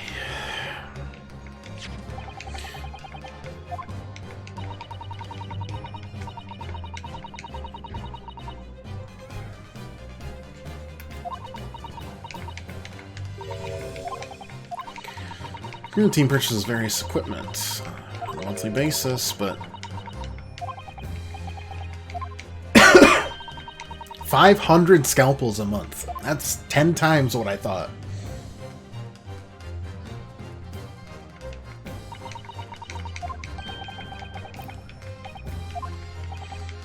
Is it like embezzlement? It's not the scalpels themselves that are significant, it's the money for them. This one's criminal organization relied heavily on extortion for its funding. Tracing the money from the forensic team account to find where it was going would be extremely straightforward.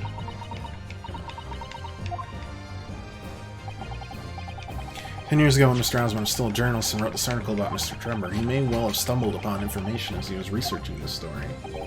Information relating to the Scythe's darkest secret he would use to rack money from her for the next decade. I still don't know what happened on the night of that execution. No idea. But you wanted to get rid of him anyways. So we're still... we're still lost on the professor's entire shtick. You did it of your own free will. You stabbed Mr. Osmond in the heart with all your might. To silence the blackmailer who knew your dark secret forever. You'll never understand. None of you! What we've had to keep covered up. All these long years.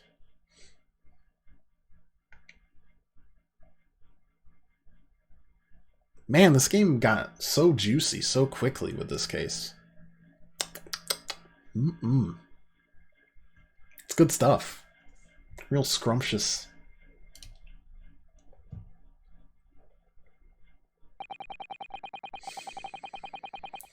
So very little of the machine remains after it was ripped apart by the bomb. The truth of this case can never be properly established unless you speak out. And if you decide not to, it's very possible Courtney Scythe will escape punishment for her crimes.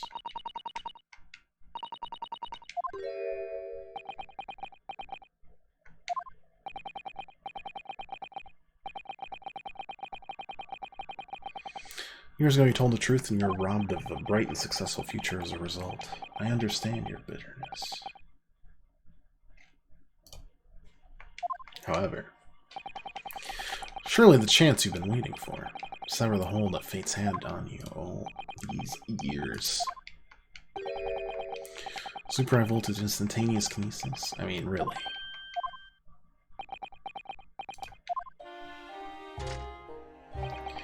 It's the addle-brained mock scientists that are the worst, you know.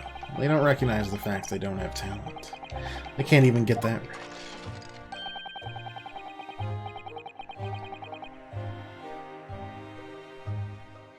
They end up chasing impossible dreams, having unbridled faith in their abilities. They go on and on about their wonderful hypotheses, their stupid eyes shining like little child's.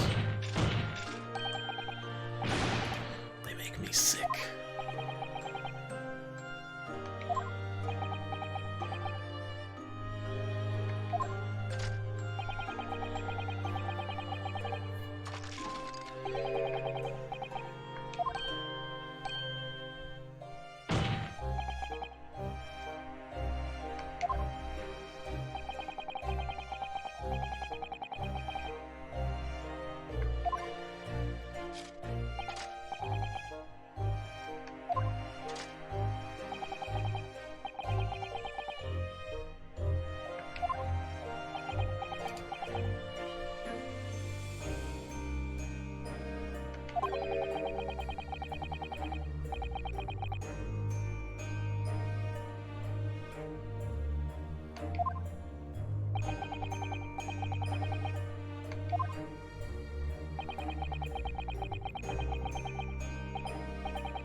These cases get more and more nuts, and there's still 2 more cases to this.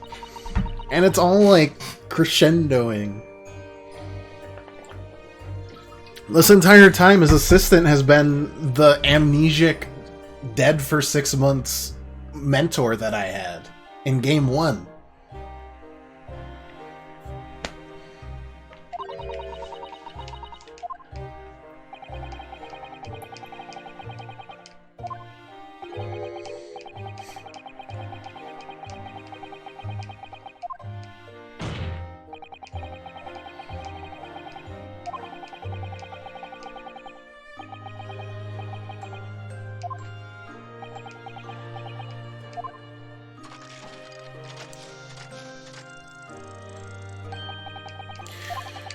A year ago, by a twist of fate, Osmond turned up at my workshop. He didn't remember who I was, of course. He just wanted to employ my services as an engineer. He happened to have a paper with him. An article on the front page caught my eye about the coroner who had handled that bogus autopsy being appointed head of a new forensic team.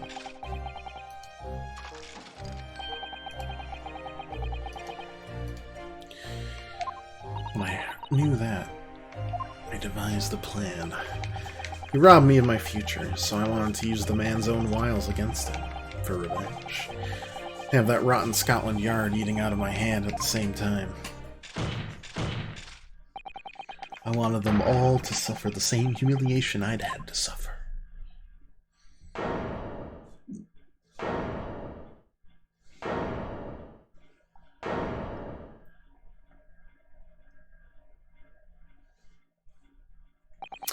Your actions against those who'd ruined your future were justified as revenge, at least to yourself. Certainly no one has the right to destroy another's prospects, especially for purely selfish gain. And yet, in carrying out your plan, you did exactly that to someone else, didn't you? Did I? Yeah. Poor Professor Hairbrain.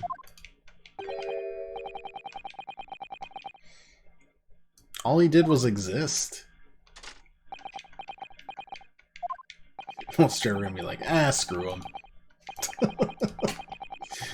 I don't care about that guy at all. What a schlub.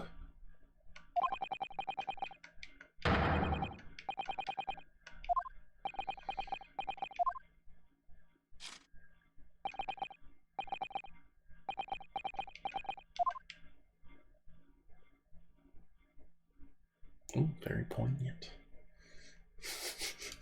Undercut a little bit by the fact that one of the jurors is a literal child who eats a lot of corn. Colonel Cobb. Immediate warrant for arrest has been granted and she's been remanded in custody.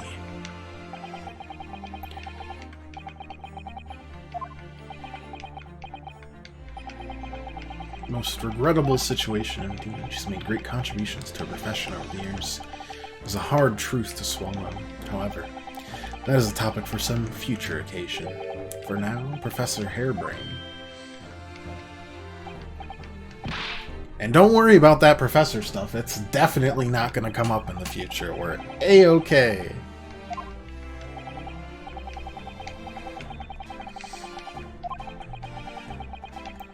It's been a long and profound trial. Oh, Mama's home. The far more important of the pair of us to this cat. You're gonna bolt, aren't you? I can feel it.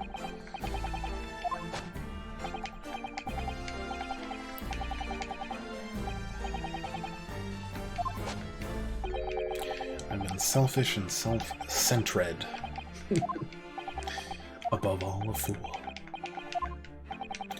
Spent my life thinking of nothing but my research, misguidedly believing I could do whatever I set my mind to despite my lack of talent. Oh, no, you're settling back in. It's the belly rubs. They get her every time. Which, to be fair, I'm the same way, but with back rubs.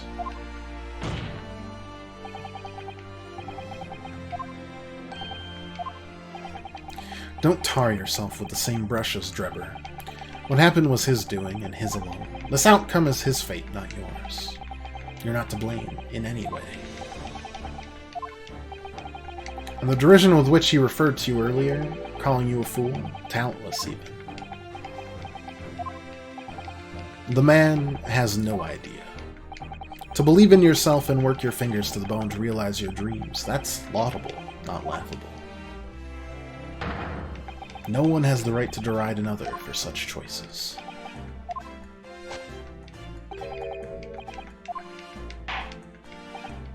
Nice going, Barock.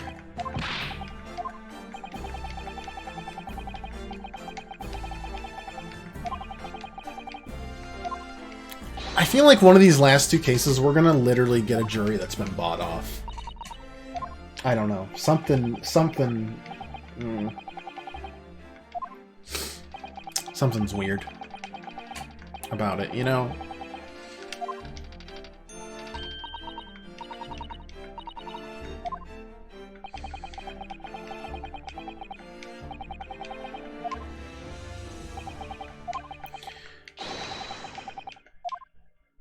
Not guilty.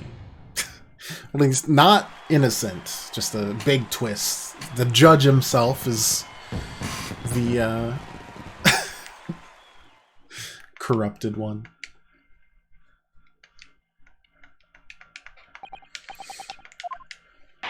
Nice.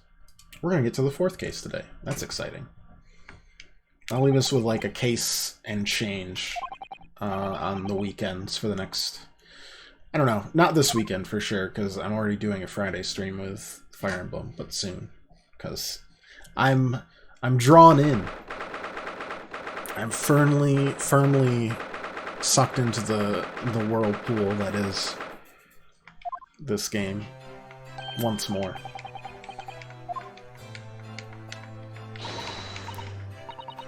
Congratulations, Professor Hairbrain. Surprised no one's bought off the Judge yet in this series. Yeah, Judgy's pretty good throughout, but I guess we'll see.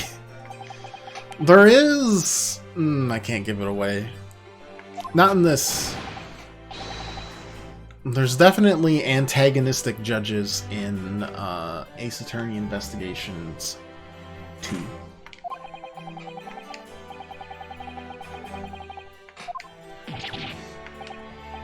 But not like that. Far more interesting. Probably my favorite character in... Well, there's a lot of my favorite characters in Investigations. Also, it hasn't been localized, so technically that's not true. But it should be. This game, once they localized it, they sold a bunch, so... I hope they learn, release them together. Investigations 1 and 2. Though, I'm not sure I'd buy that, because I have already played both of them. Probably will, though, because I just want to encourage them to always make more of these games.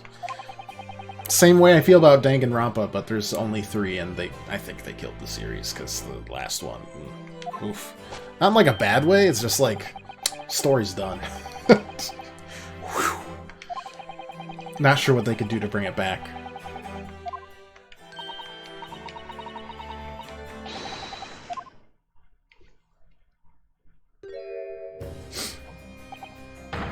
Lord Van Seeks, what are you doing in here?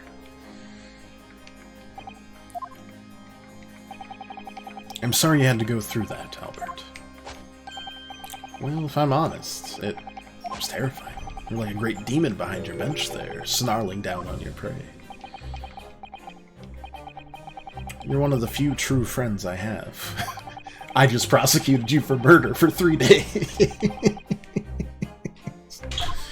I couldn't trust anyone else for the prosecution or defense. Was that the first nice thing he's ever said to me? I always knew you had my best interests at heart, don't worry. At least show me around while I'm here in town. It's been a long time since we left university. A lot to catch up on. Listen, Albert. In a few days your acquittal will be made official. When that happens, you must head straight to Dover. I'll accompany you. From there, you'll cross the channel and make your way back to Germany. I've already purchased the tickets. But, no, wait. I want the Great Exhibition. This is the chance of a lifetime for me. I want to look around. No, no sightseeing, Albert. Give up on the idea.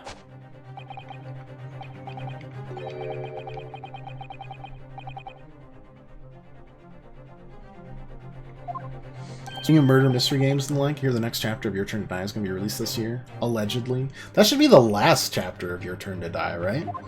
Though he's been doing like it was like Chapter 1, Chapter 2, Chapter 3A, Chapter like 3B-1, Chapter 3B-2. Like we're iterating lower because he just keeps adding to the story. I would be super hype. I know it's definitely going to be released on Steam, which is exciting. I'd buy that for $1. I'd actually buy it for a number of dollars.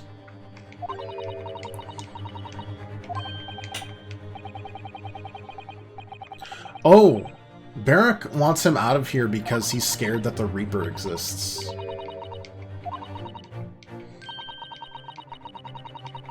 So he wants him out of the country because he doesn't think the Reaper will follow him if the Reaper exists. Those in the Reaper's sights meet their ends days or sometimes months after their acquittal. That's been the pattern up to now. Of course, we know that both of those people are definitely still alive, so... Either way, that's very exciting. I'd probably have to play all the way through it again, because, like, I've forgotten a decent chunk. Oh god, why did I got such an itchy nose?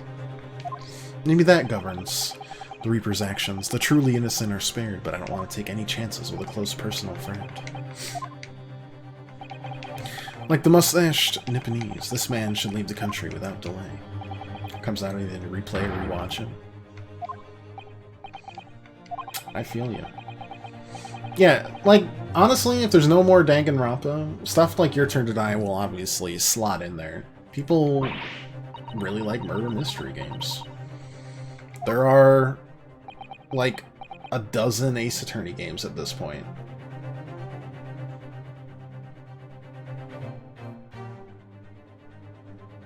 There's 11 Ace Attorney games at this point. But there will be 12. Someday.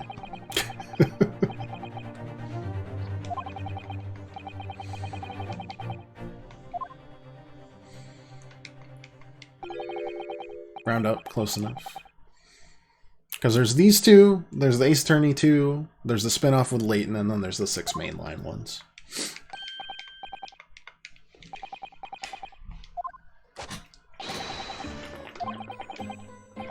You're welcome, Mr. Hairbrain.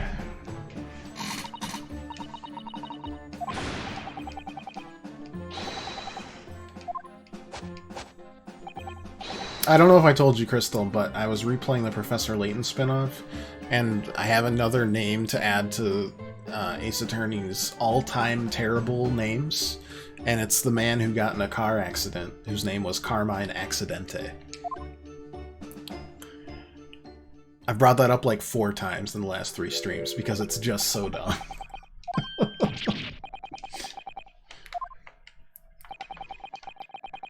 We have matters to discuss. Can you spare me some time? You want to talk with me? Like normally? I'll be waiting at the courtroom in 10 minutes. Oh my.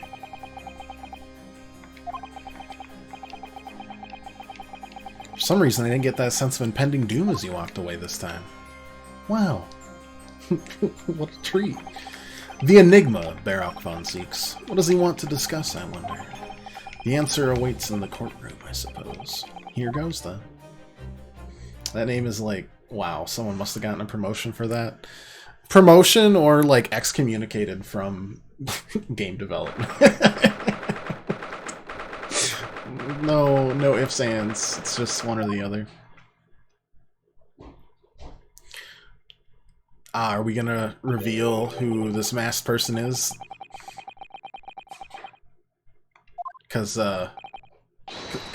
we know it's you kept Herlock and literally everyone else kept a secret that this man was still alive, even if he has amnesia. I imagine you've been wondering where my animosity towards you Nipponese comes from.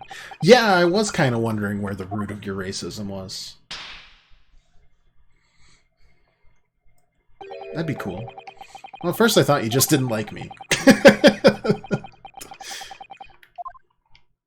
But now, I think you're just mean. Unless the professor was from Japan. Some specific incident led to your thorough dislike of my race. Because, if the professor was Japanese... The professor killed his brother. Thought I'd never hear that name in this courtroom again, to be honest. Took your brother's life. Clint. Clint von Zieks. 16 years ago, when I was still just in my teens. He was already the director of prosecutions and a key member of the judiciary. I looked up to him. He was everything I aspired to be.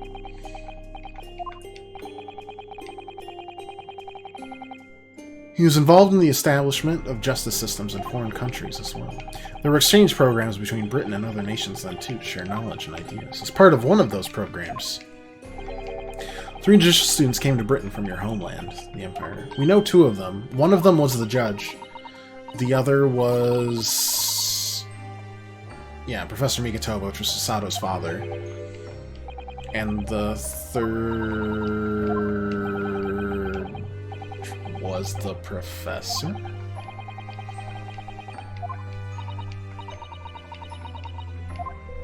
You've met my father. He and his colleagues were polite and amicable. They were adept at their work and exacting in their standards. It was my first encounter. The Nipponese spirit made a great impression upon me. But 6 years later, that's when it happened. The investigation was going nowhere. There were no suspects even, just an ever-growing list of victims. Cue the tiny violin. In the end, my brother became one of them. The last, in fact, before the case was finally resolved. Clint was always ready to put his life on the line for justice anyway, so he wouldn't have wanted it any other way. He lost his life to the killer, but it was his victory in the end. For me personally, though, it was a great loss. I found myself in a very dark place indeed. When I finally found out the killer's identity, the reason why no one had been able to catch the man sooner ceased to be such a mystery. He'd been hiding in plain sight all this time. Are you aware of political events 10 years ago? It was a period of extremely sensitive diplomacy between the British and Japanese empires. A new treaty was being forged, I think. Correct. The Anglo-Japanese Treaty of Friendship and Navigation was being concluded. Leaders of both countries were deep in extensive political discussions, which is why this particular killer's appearance in court was conducted as a closed trial. The British public had known the identity of the killer. Not only would the treaty have been in jeopardy, but our two nations could very well have ended up at war. Why? Because the Japanese... Oh, because he was targeting nobility, right? You need to say the professor was... When the trial reached its conclusion earlier, Wow. I thought to myself, yes, it's time.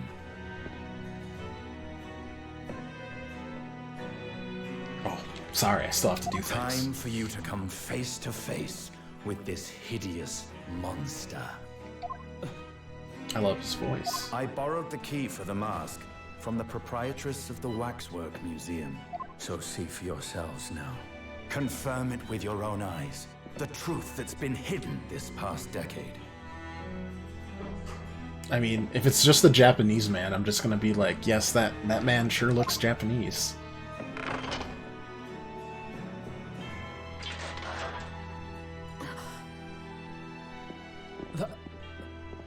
That's the professor?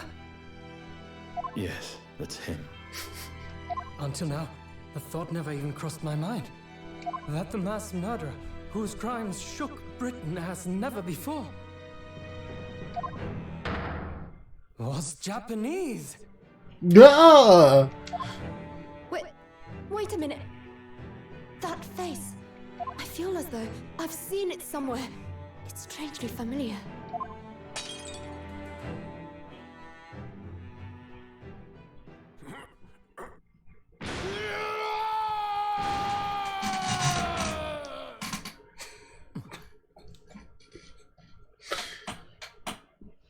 Would have gotten away with it too if it weren't for you meddling kids. That really did feel...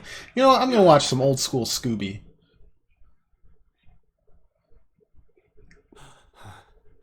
Father. What? What? Father? So not only was he gone for 6 months, the professor was his heckin' father?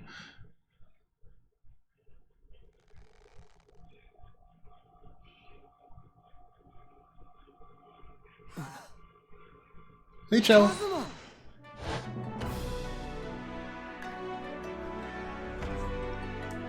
My best friend, Kazuma Asogi. There's still 2 more cases in this game? Are you kidding me?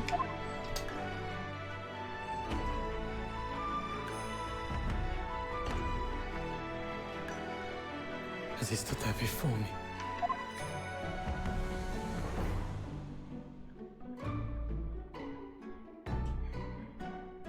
Ryunosuke.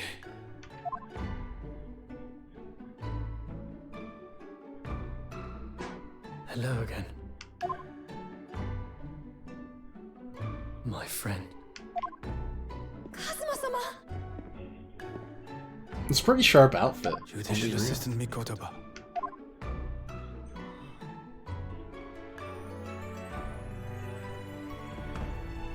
It's been a very long road. Thank you. Thank you for guiding my friend. It's completely different in that when I outfit. could not.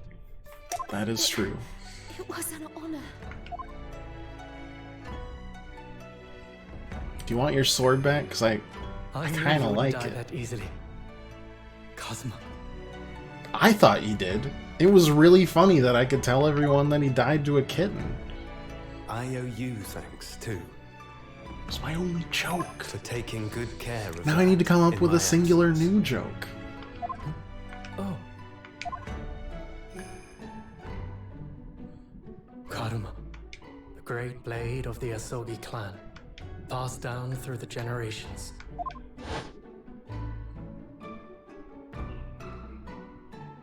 When we left Japan, this sword was at my friend's side.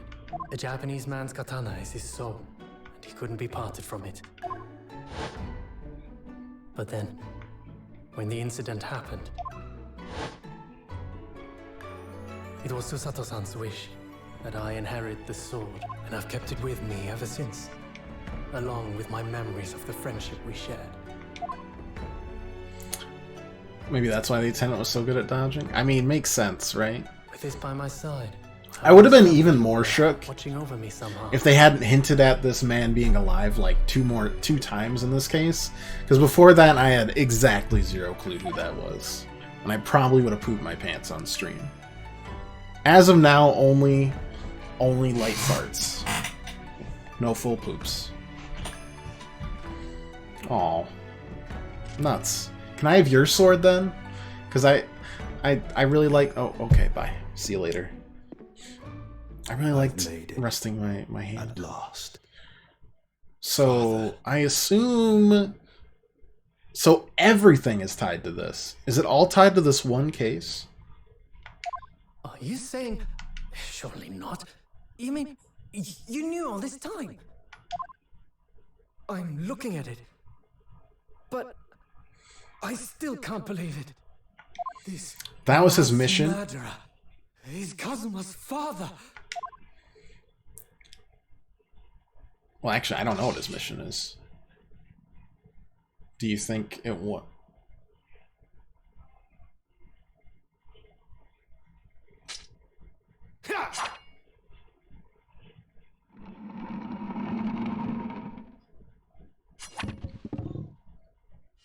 Yeah, alright, dude. Let's calm down. Kazuma-sama.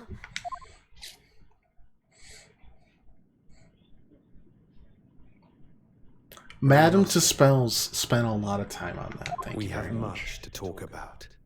But now is not the time. Are you sure?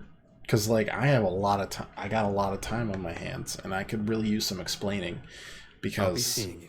it seems like the Hound of the Baskervilles case is this case. So that means everything is tied into one gigantic, like, ball of doughy mess. Oh, bye. Bye. See you later. That's all Kazuma said. And Lord Strongheart had him wear that mask, and I don't... Before he turned and left us there, in the courtroom. Oh man, he's gonna be so angsty. Nice. Oh yeah, right. Here you go. He's the living afterimage of the man who took my brother's life, is he? Yes, Kasuma Asogi, my best friend. 3 months ago, when Lord Strongheart introduced us, what happened in those 3 months before that? Inkling there was something there, some connection. Yeah, what the heck was Strongheart doing? When he was suffering amnesia and everything. For that, you gotta go for dinner? No worries. Thanks for stopping by, Crystal. Always good to see you. Hope you had a good time. And we're streaming Fire Emblem tomorrow, if you have time. But it's a Friday, so... not a lot of people do. Anyways, have a good dinner. That's all I had to say. Thank you for meeting with me, as I asked. And a bow to you too, friend.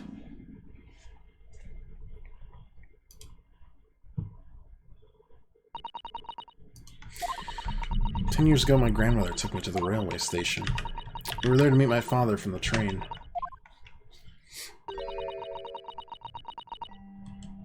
It was the first time I had ever seen him.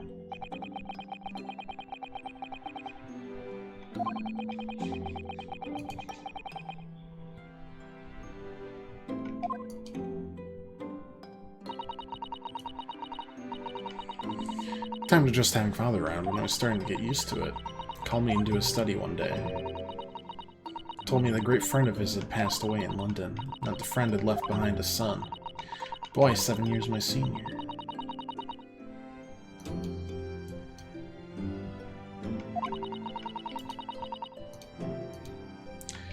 So I become a defense lawyer. Wanted to help, so I studied to become a qualified judicial assistant.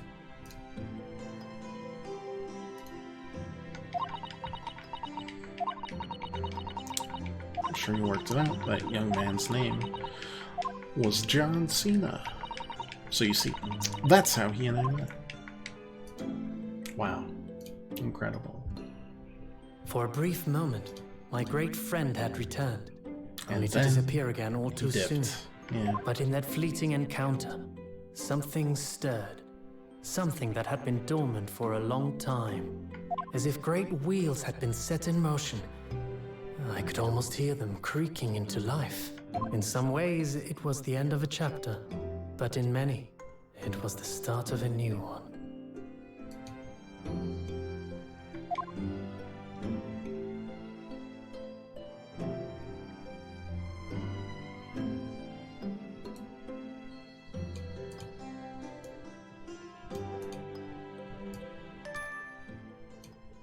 We did it. Of the demaster.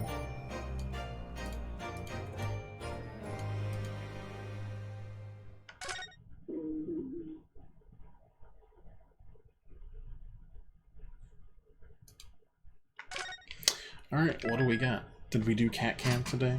The cat was there for a while.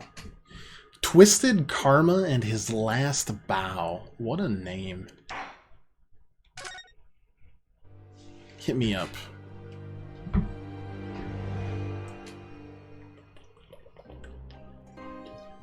No, the case of. It's just Twisted Karma and His Last Bow. Looked down at the thick, rolling fog outside our window. Yeah, I had to kidnap her like 5 different times, but she eventually hung out. Hidden within this bed of fog. You know, cat things.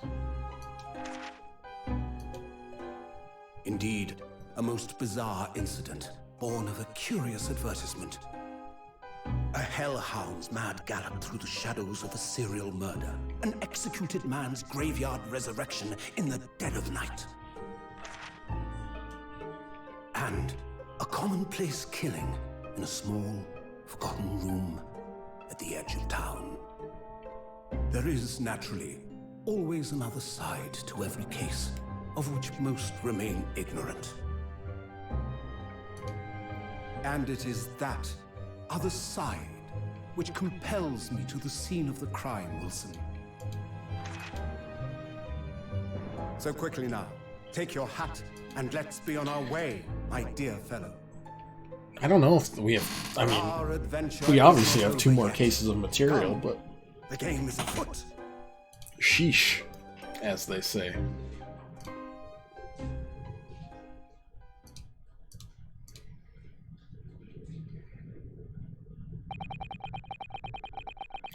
Eight days after that earth-shattering trial, Kazuma regaining his memory, we were in the foyer of one of London's most luxurious hotels, the Great Waterloo Hotel.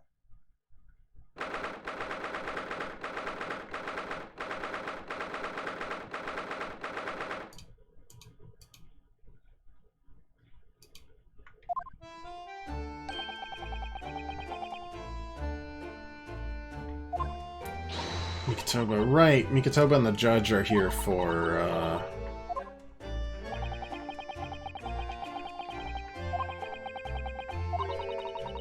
the big judicial conference.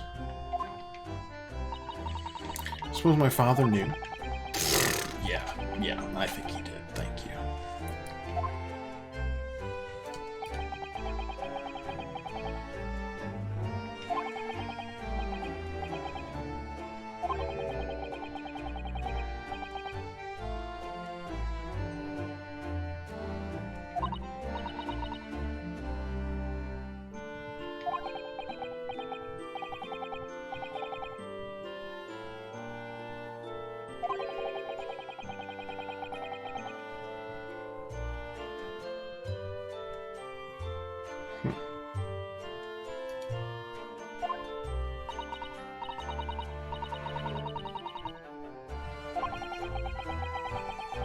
Yeah, he knows.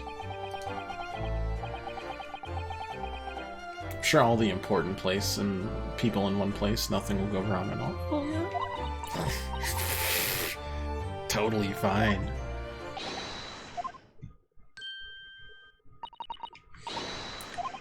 There's the terrifyingly large judge.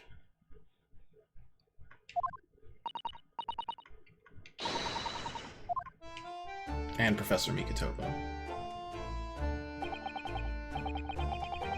Very kind of you to take the trouble to meet us out here. Oh no, not at all. It's my pleasure. I've heard all about your extraordinary exploits here in London.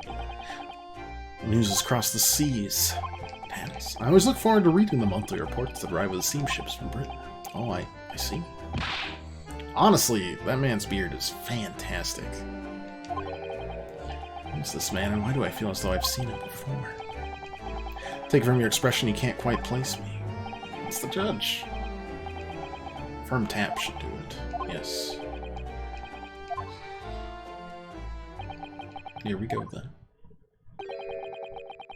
Ooh.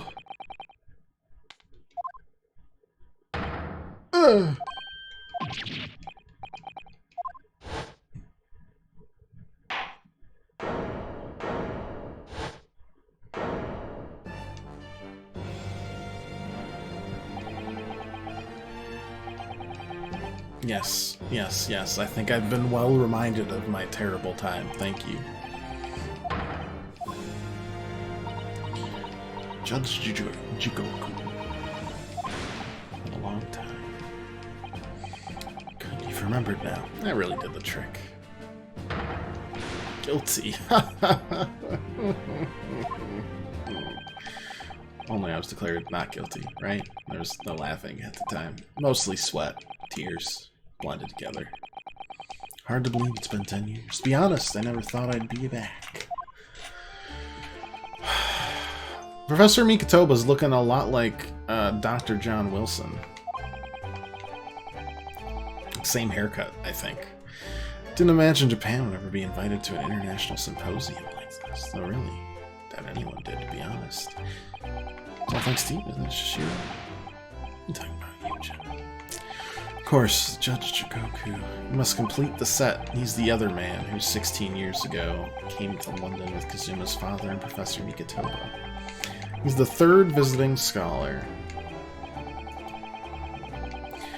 Well, passport checks and luggage searches at the border took rather a long time. I must say I'm very envious of your ministerial status. You didn't have to go through any of that, did you? Ah, I knew you were jealous. Sorry, ministerial status? Yes, didn't you know? Shishiro here is also Japan's Minister of Foreign Affairs. And a judge, jeez. Personal insistence allowed you to take Kazuma's place here on the study tour. Guilty as charged. Thank you very much. It's really every bit as important as he looks. That just makes me more suspicious of him. The more important you are. Strongheart. Jigoku. Here's some things came to light in a trial you were involved in 8 days ago. About what happened 10 years ago. That tragedy. Yep. You want to tell us anything about it, or do you want to keep it a secret for me to bring out later during trial that may or may not occur? I actually didn't want to talk to them about the voyage here. But, here we go.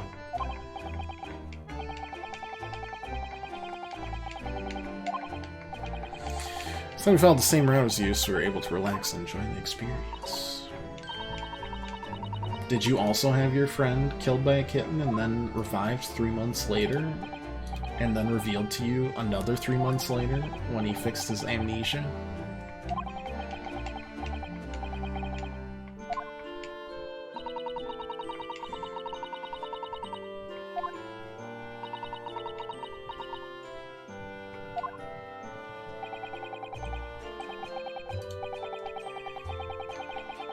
"16 years ago, he managed to ingratiate himself with Britain's Attorney General. I'm sure that's why he was invited. I suppose you could say I'm something of an appendage by default. Speak for yourself, Eugene. You were close friends with the professor of forensic science at a major hospital." rather not dredge all that up, actually. No, there's been a lot of water under the bridge since then. It doesn't bring it back.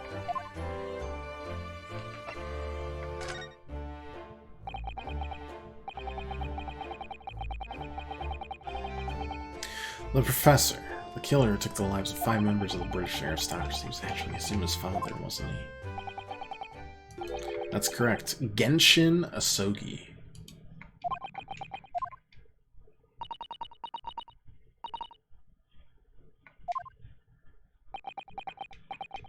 He was a close friend at the time.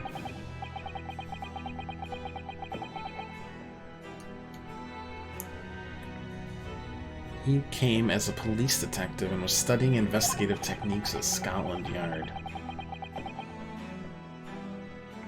He never understood what drove him to commit such heinous acts. It was a close trial, and he was executed with little ado. Was he executed? Well, he was killed eventually.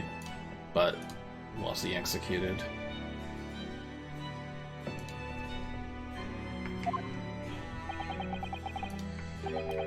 Did Kazuma know? Do you know the truth about his father? Yeah, probably. I think he does. I suspect he may have had his doubts. Oh, they don't know he's alive still? That's intriguing. I tried to guide Kazuma as if he was my son. And one day he came to my office in the university and said,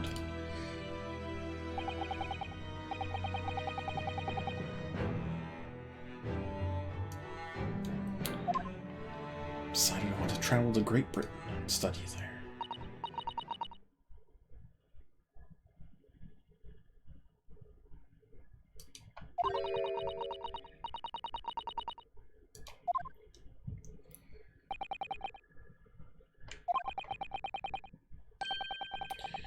When I looked into his eyes, I did know there was no way I'd be able to stop him.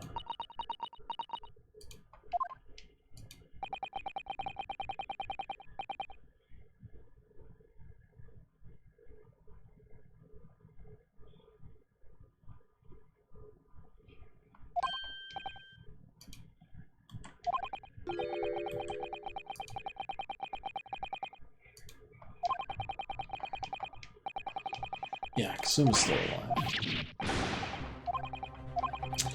Strongheart kept them in the dark of that. Completely out there speculation.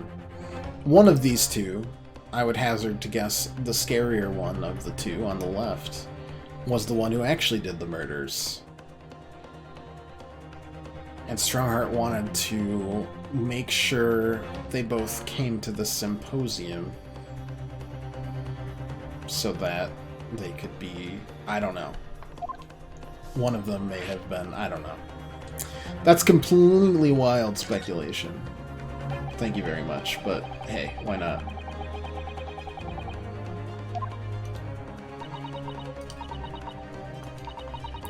Did die his life. As you knew, didn't you, Father? In actual fact, no. What I did know is that when your ship docked in Hong Kong, he mysteriously vanished. Sent a team of investigators to Hong Kong trying to ascertain what happened, but to no avail.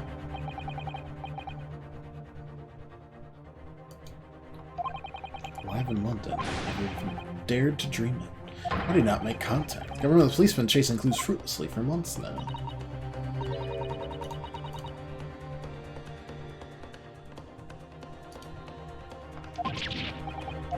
Amnesia. Yes, I know, very convenient.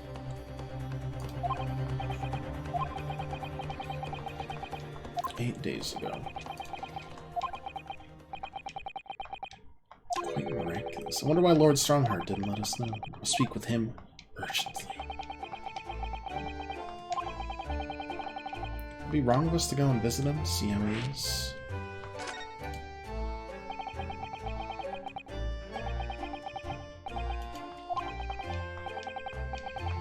Yujin, Genshin Asogi, and myself. We were the original 3, the first scholars from Japan to travel overseas. They weren't what they are today, I can tell you. Things were tough for their generation. Yeah. Had to boat uphill. Up wave, both ways.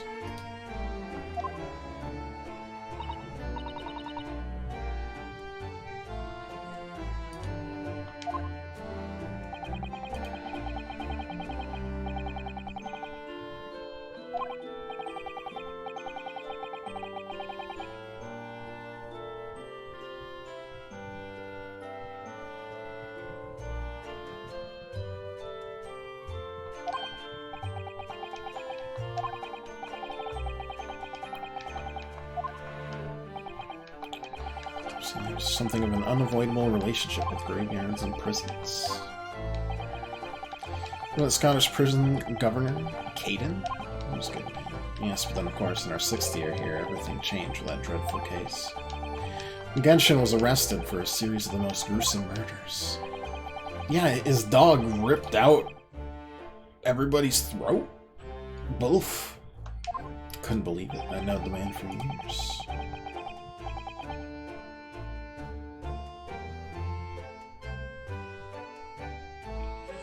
Was a witness, and I tried to speak in his defense, but you went a little too far and ended up facing charges yourself. Well, suffice to say, after that trial, we were sent back to Japan. Nothing more we could do to save him. It was a lost cause, sadly.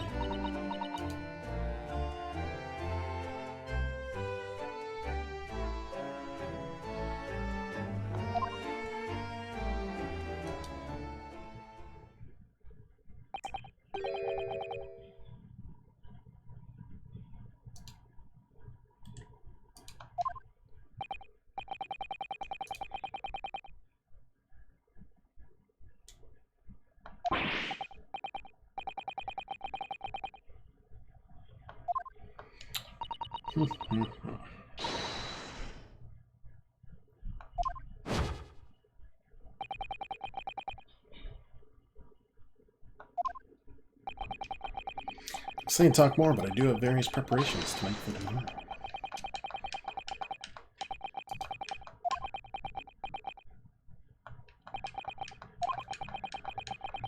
I hope you and I Sasada for me. Keep looking after her as you obviously have been. I don't know, I mean, if anyone's looking after anyone, it's her looking after me. I do appreciate you being there for her, after all.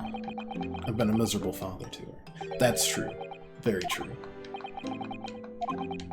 I mean, he left for the first, like, 7 years of her life.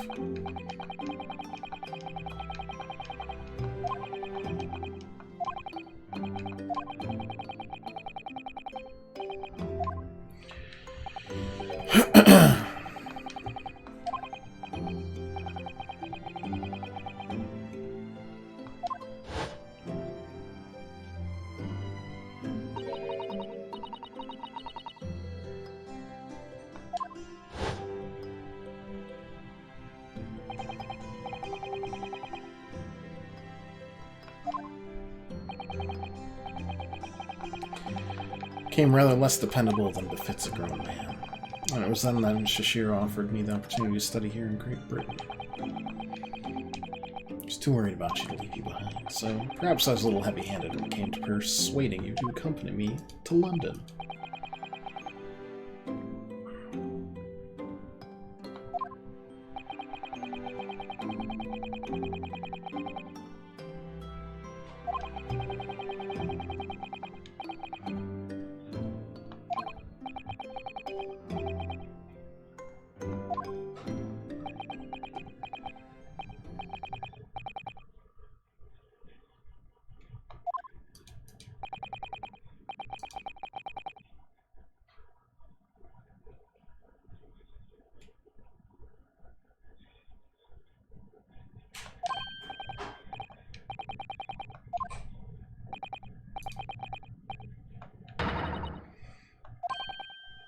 That man is the porter from the 3rd case? Oh, if you please, porter. Of course, sir. Sheen around your neck. It's camera, I believe. Quite rich. Just 5 shillings.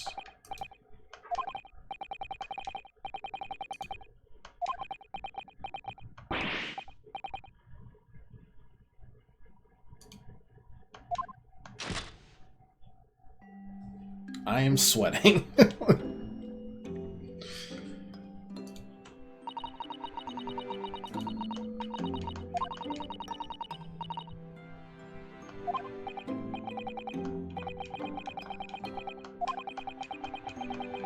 He's about to ask me something.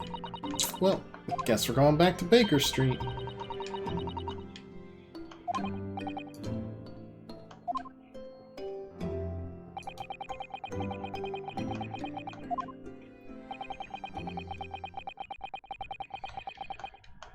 Maybe we'll meet with Lord Strongheart.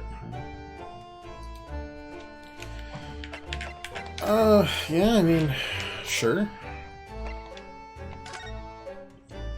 Let's go there first.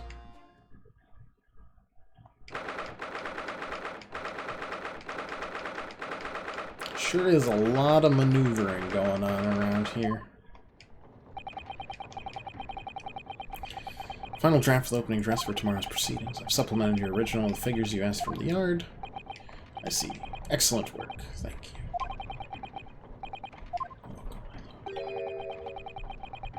What's Lord Von Zeke's doing here? In the prosecutor's office. Whoa. Who'da thunk? You really don't need any more attention. Oh no! We've been noticed. My apologies. I didn't notice you coming. Your small stature and dark dress make you all but invisible to me. You must dress in white from head to toe whenever you come here. Now then, Mr. Naruhodo.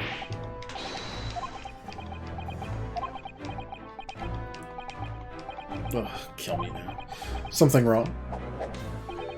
Perhaps it's a little too hot in here for you. Oh no, not at all. I mean, I've never experienced a room at such a perfect temperature. If you're sure, the beads of sweat carving their way down your face seem to suggest otherwise. It's because the daggers you're staring at me with, mainly. As you're no doubt aware, my International Forensic Science Symposium begins tomorrow. The IFS. In fact, your father arrived in London earlier today, I hear, madam.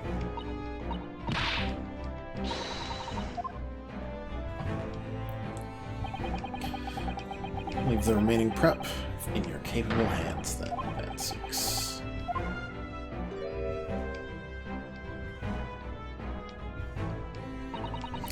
Gave you a very cold stare as he left, didn't he? Yeah, I know, but I haven't done anything. Yet. These past few days, my feet have barely touched the ground, I must say. Dedicated right, same. Many years, recently put out of action in spectacular fashion. Left hand still going good? Sorry about prosecuting your... I mean, she did murder someone. It's just, fear not. You've done nothing wrong. Slice's own wrongdoing precipitated the situation. You needn't concern yourself with it any further. Sure. Van Zeke's doing an admirable job holding the fort, though disturbingly his apprentice has been missing since yesterday. It's become Kazuma-sama now?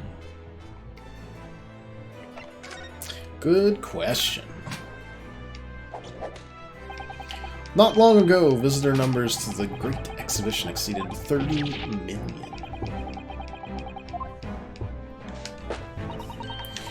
As a comparison, the population of the imperial capital, Tokyo, is 2 million.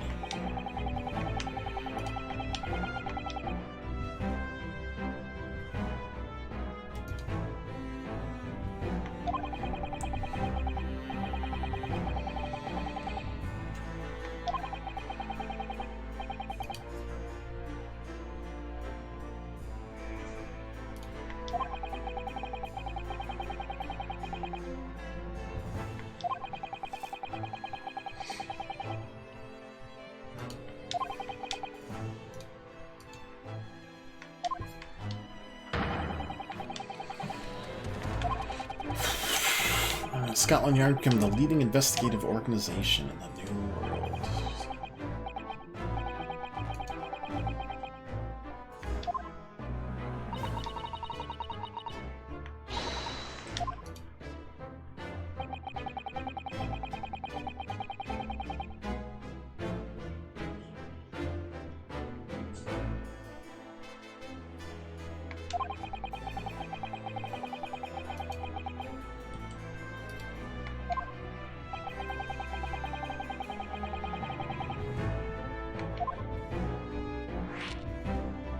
Yeah, how's that fit team going on? Because I did just destroy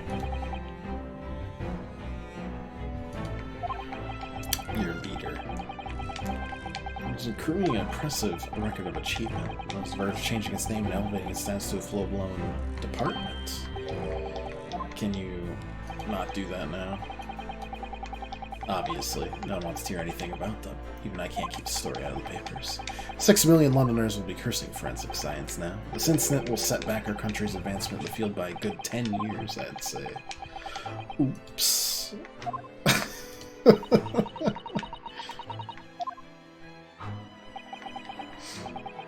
We should all be grateful to you both.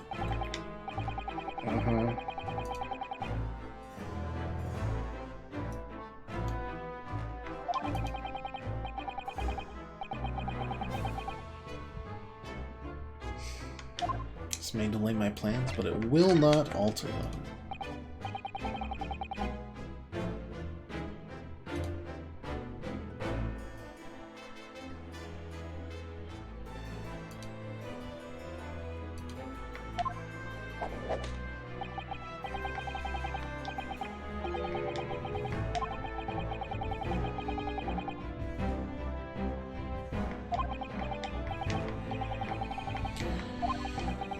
3 months ago, an unidentified Asian man was apprehended by border police. They found him hiding aboard a large goods vessel.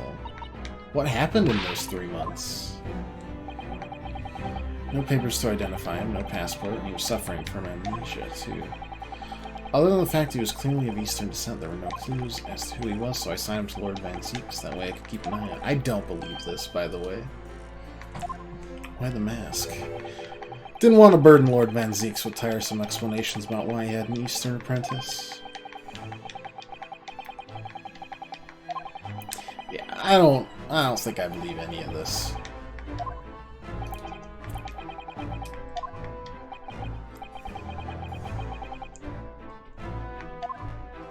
He's out of London for the time being?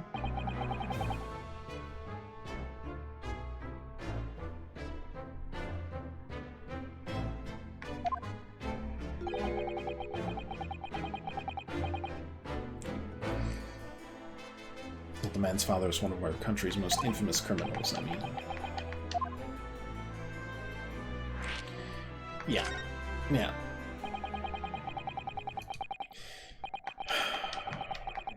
Yeah, that part. Ah, yes. Genshin is so good. Case 10 years ago caused a great stir here in Britain. There were such awful murders, unprecedented. Using a ferocious dog as a murder weapon? And no one would have believed the culprit was a foreign student invited to study here by the government. So the true identity of the killer couldn't be made public then and can't be made public now. Nobody in your country knows it was him, and neither do the citizens of London. The main motivation was to avoid aggravating relations between our two nations at the time, I understand. Correct. However,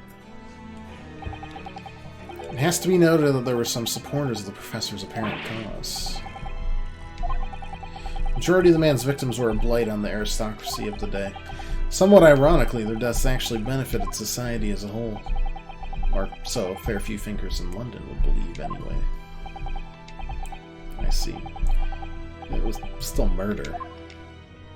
Cruel motive, still murder. Seems very similar, doesn't it? It's the idea of the Reaper of the Bailey. Oh. Yes, it does. It does indeed.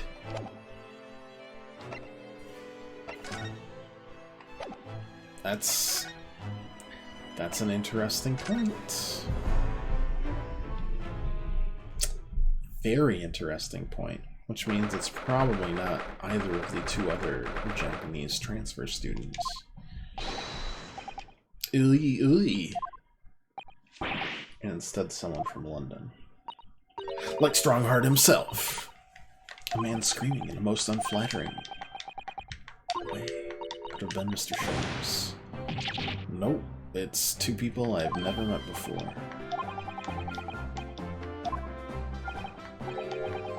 Who are these people?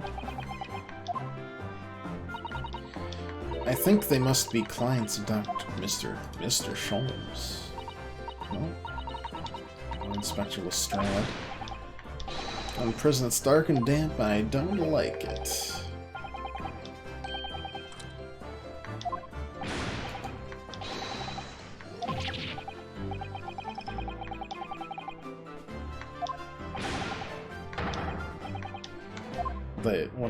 What?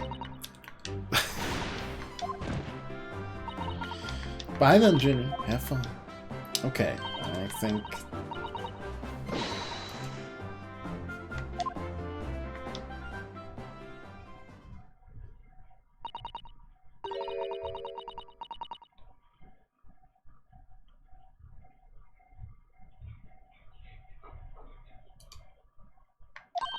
I'm confused.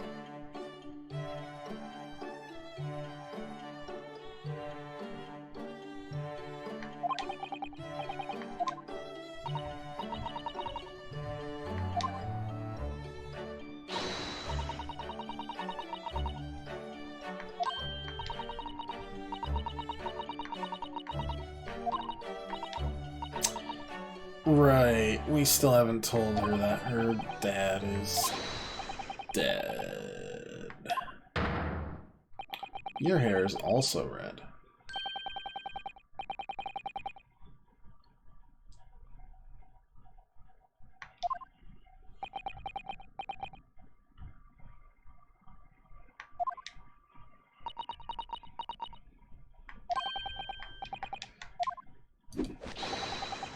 Do I have a crumb or such like on my face? Not so much on your face as on your head, I'd say. Come along, manager. Brewed a lovely special blend.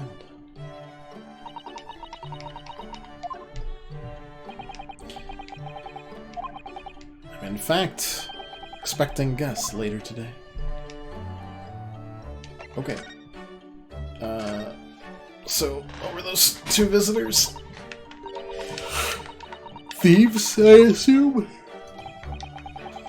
Just a pair of petty criminals, nothing of significance. Of course, they have to make a living somehow. When the mood takes me, I'm willing to turn a blind eye to all manner of infractions.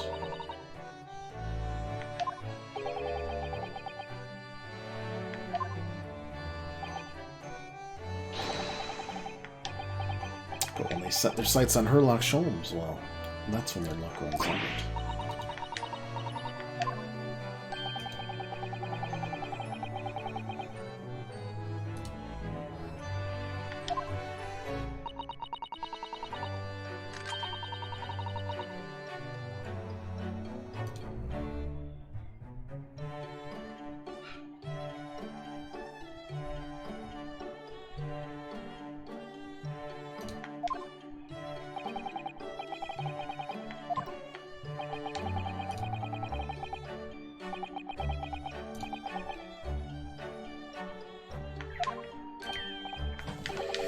A bungler, that's the word.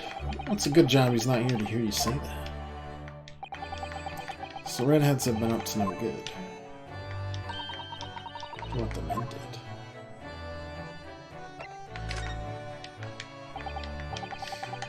Was that about the greatest of problems known to man that you mentioned before? A fiendishly intricate case, Mr. Sholmes.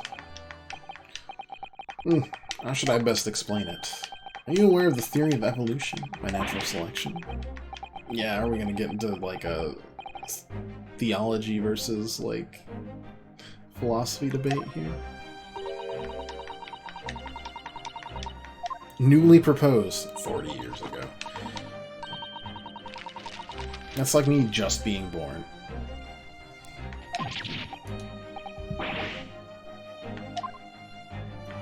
We're apes.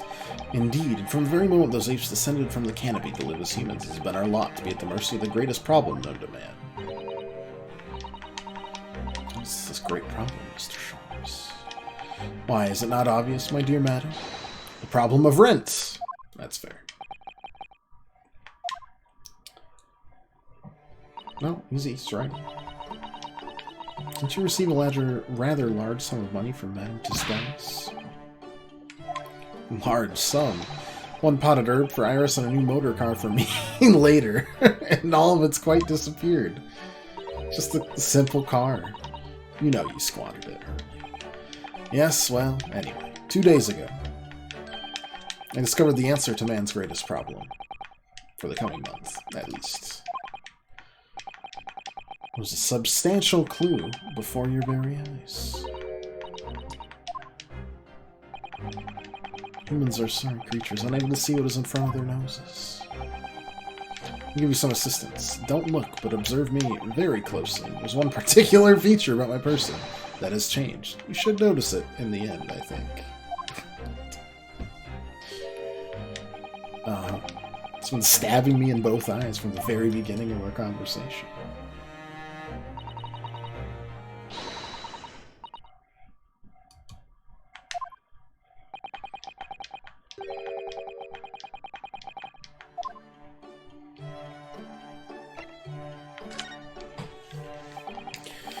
Sholmes, it's about time you told us the truth. About, you know, our friend not being dead.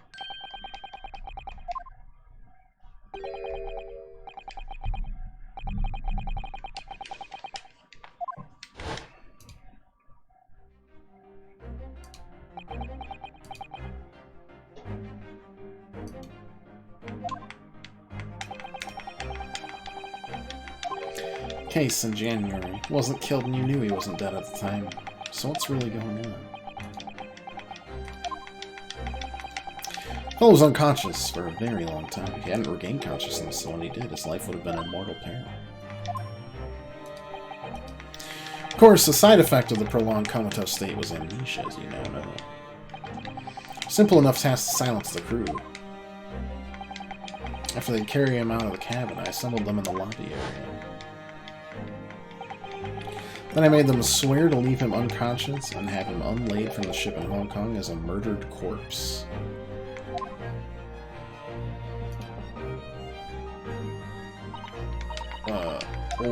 Why still? It was necessary to find some material with which to persuade the crewmen to keep their word, of course. Why do it in the first place? I'll be at liberty to elaborate in due course. But for the time being, I would like to reassure you. I didn't foresee subsequent events. His disappearance in Hong Kong, for example. I believe I made a gross error in judgment.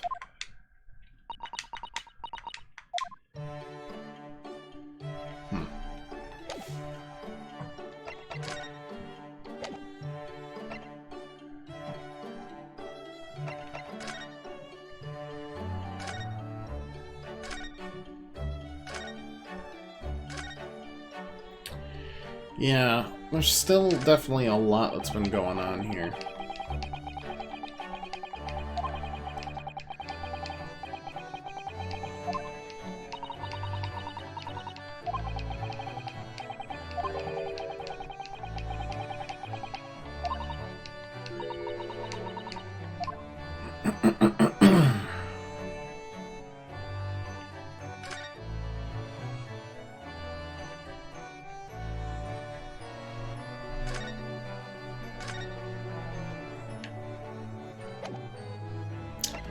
Okay, I mean, I think we're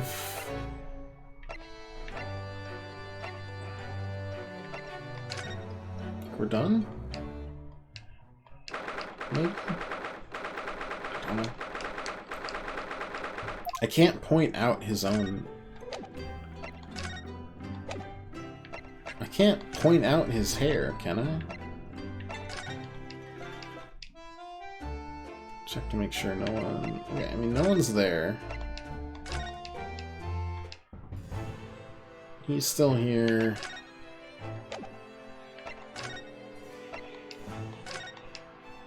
I am kinda confused.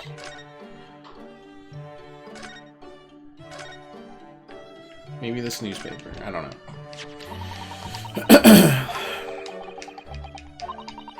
This advertisement says, "To the Red-Headed League."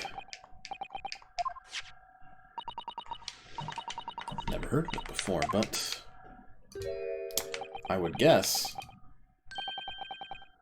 This man might know more. Seems somewhat suspicious in nature. Alright, let's just present that to him, shall we?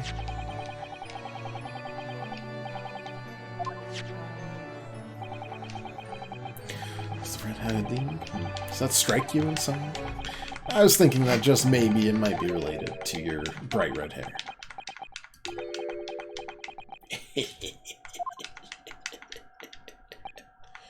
So, at last you've learned to apply my methods.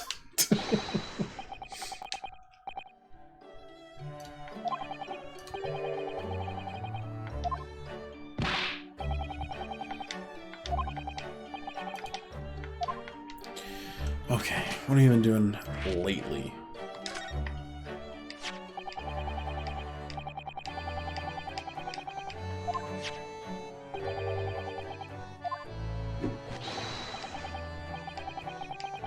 That, my dear fellow, is going to be the source of this month's rent payment. According to the advertisement, the Red-Headed League is a distinguished institution, a fellow of unspecified governance. The only condition is having red hair. That doesn't entirely surprise me. This is what the lucky redheads receive once they join. Unconditional salary of £4 per week. But why? Do you accept people that used to have red hair? Like, I still have some kind of... No details are given in the advertisement. But surely they'd all be flocking to join the cause. You're right, Susie. There's no time to lose. I'll put in my application in. So will I, just on the off chance. I might be stretching a point, I think. Trouble is, they have a fixed number of members. So once a certain number of people have joined, no one else can. But as luck would have it, one member recently passed away. I'm particularly lucky for the redhead in question, I feel. So he decided to try to join this place? Correct. I mean, look at me. Have you ever seen such a red-headed fellow? No. So why? Why did it have to go so wrong? A blunder, Mr. Barrow. It pains me to admit it. Your blunder. What'd you actually do to your hair, Mr. Sharps? Glad you asked, Mrs. Sato. Well, you see, atop my head is neither dyed nor a hairpiece. I changed the color of my hair overnight by the wonders of chemistry. I mean, I think that's dye. Potion that, when taken, turns one hair a flame-like red. Would you like to try it? It will make every hair on your body perfectly crimson. I'll pass. I'm scared of the side effects. Amateurs are always hampered by such fears. You mean to say.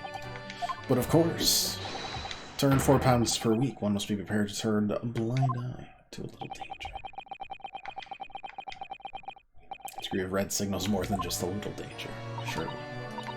So anyway, Hurley left full of confidence yesterday with his new red hair. For the park on Lime Street where the Redhead League were interviewing prospective new members. What went wrong? The whole park was choked with redheaded folk like a coast orange barrow. Queued for 8 hours solid before at last I reached the front. When the panel of interviewers saw me, they immediately said, "Ah, Mr. Herlock Sholmes, are you in disguise conducting an investigation?"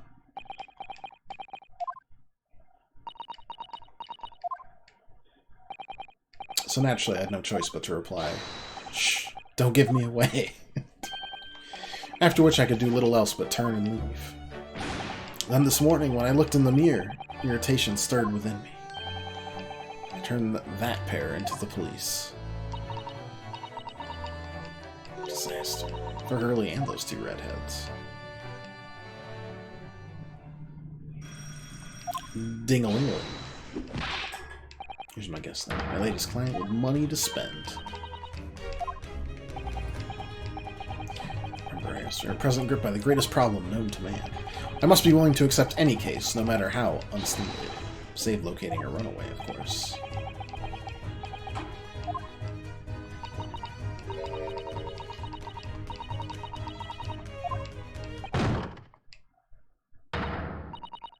Oh, I remember you. Please find my husband. He's run away. Beg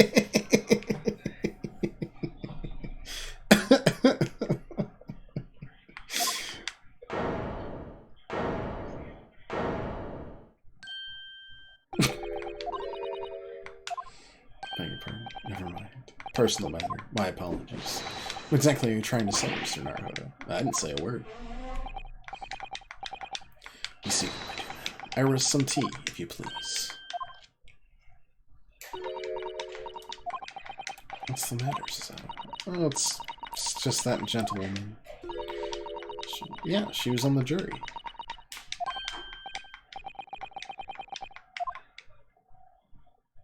Juror number 2. Evie Vigil.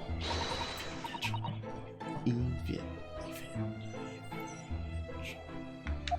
Money is no object. Simply name your figure. Money and wealth are of little consequence to me, madam. Being offered a case to solve is reward enough. Mr. Shores, with a picture of benevolence. I will, of course, make a mental note of your offer, however, for contingent reasons. Trust you remember your words, also. If I might inquire, sir. Sermon leading would be... How do you not? We worked in it was a week ago. How do you... Not to tell you, I should like to communicate in the strictest confidence, you understand.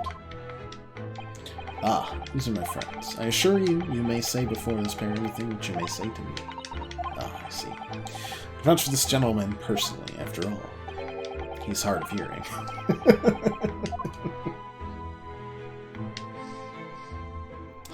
Okay. Got a disappearance on our hand, eh? Even for asking was special, but have we met somewhere before? Quite recently? Perhaps in a jury bot, jury.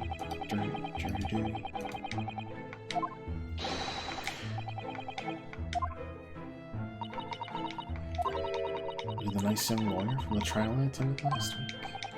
I knew I recognized her.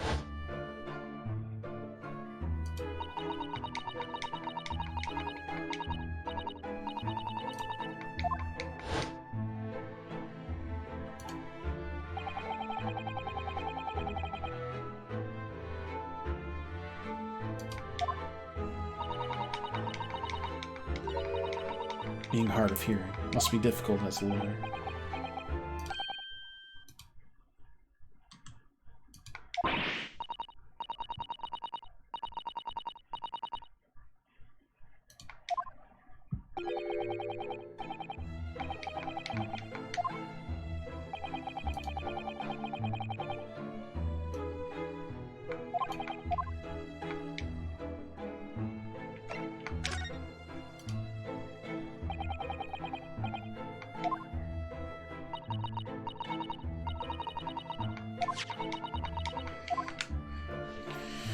Okay. Entirely unremarkable person.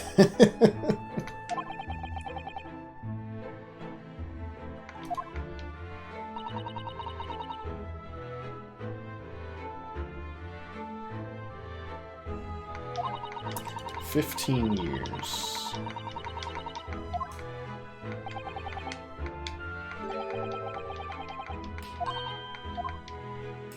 Oh gosh, all gone.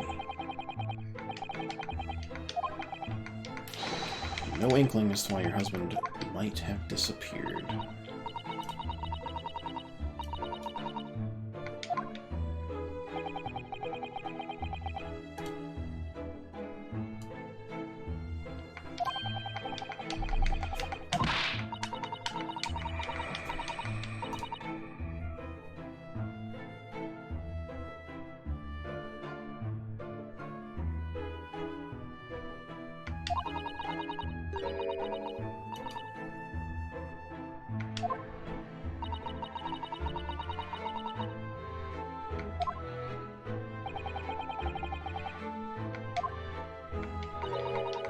A warder at the prison.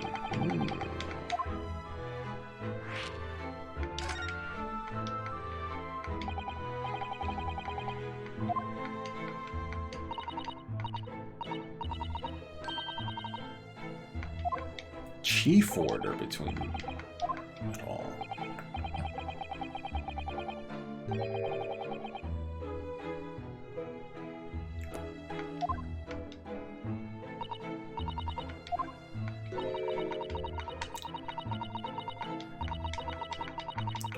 Prepared punishments?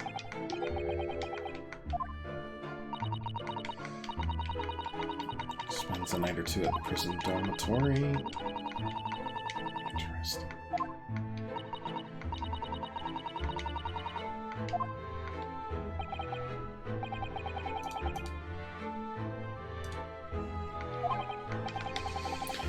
What prison? Oh no, it's gonna be...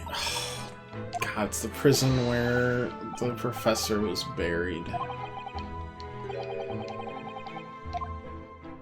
Of course it is. Everything ties together.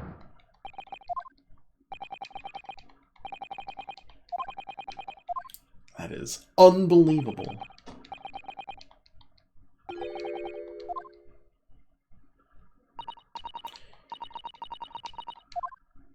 Afraid you've lost me. Pay me no heed, Madam.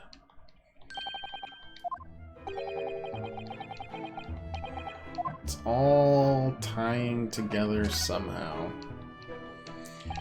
So, to the matter of your husband's disappearance. When did you realize he was missing? Please try not to laugh. It was yesterday. It is recent. Truth is, my husband does at times have occasion spend the night away for work. It's not out of the ordinary to not return home at night, but this is different. It's not made contact for a whole day. It's never happened before. I mean, have you checked the prison?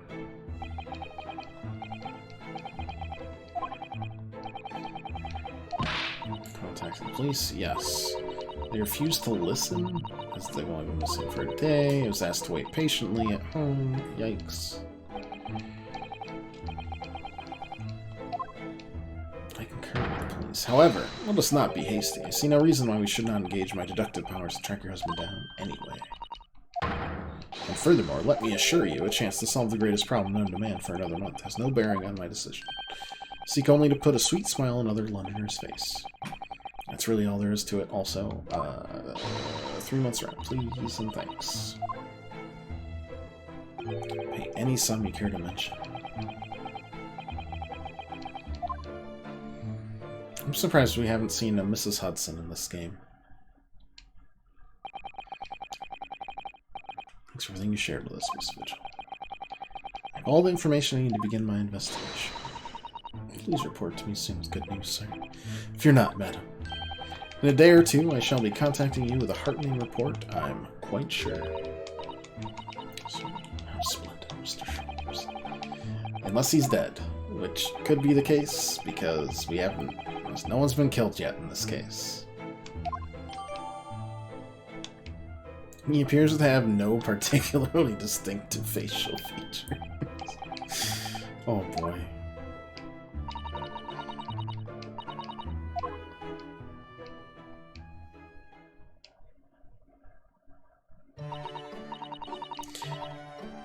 Get every time, Hurley, but how do you come out with such nonsense? Good news in a day or two? Are you sure?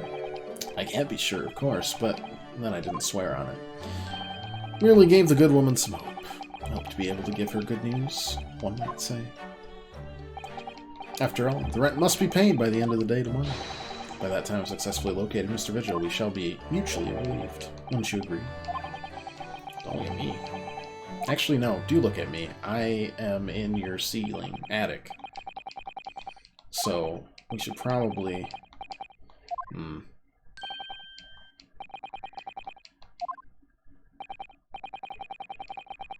probably worry about that.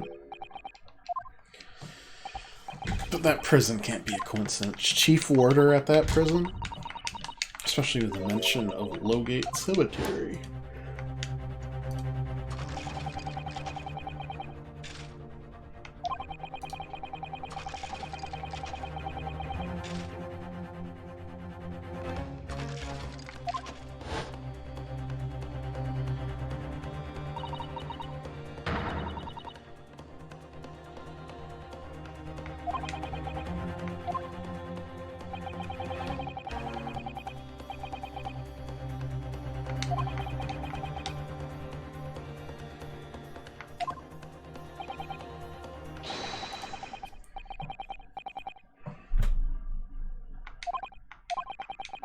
While in prison, see what you can glean, would you? It's the prison governor you want. No doubt the man is equally worthy. Okay, so now I'm just doing his work for him. Can't possibly see out with this hair. Just wear your hat. Didn't you go to Lime Street with that hair? That was a quite different matter. So I leave it in your capable hands now. If you'll excuse me, I'm rather busy.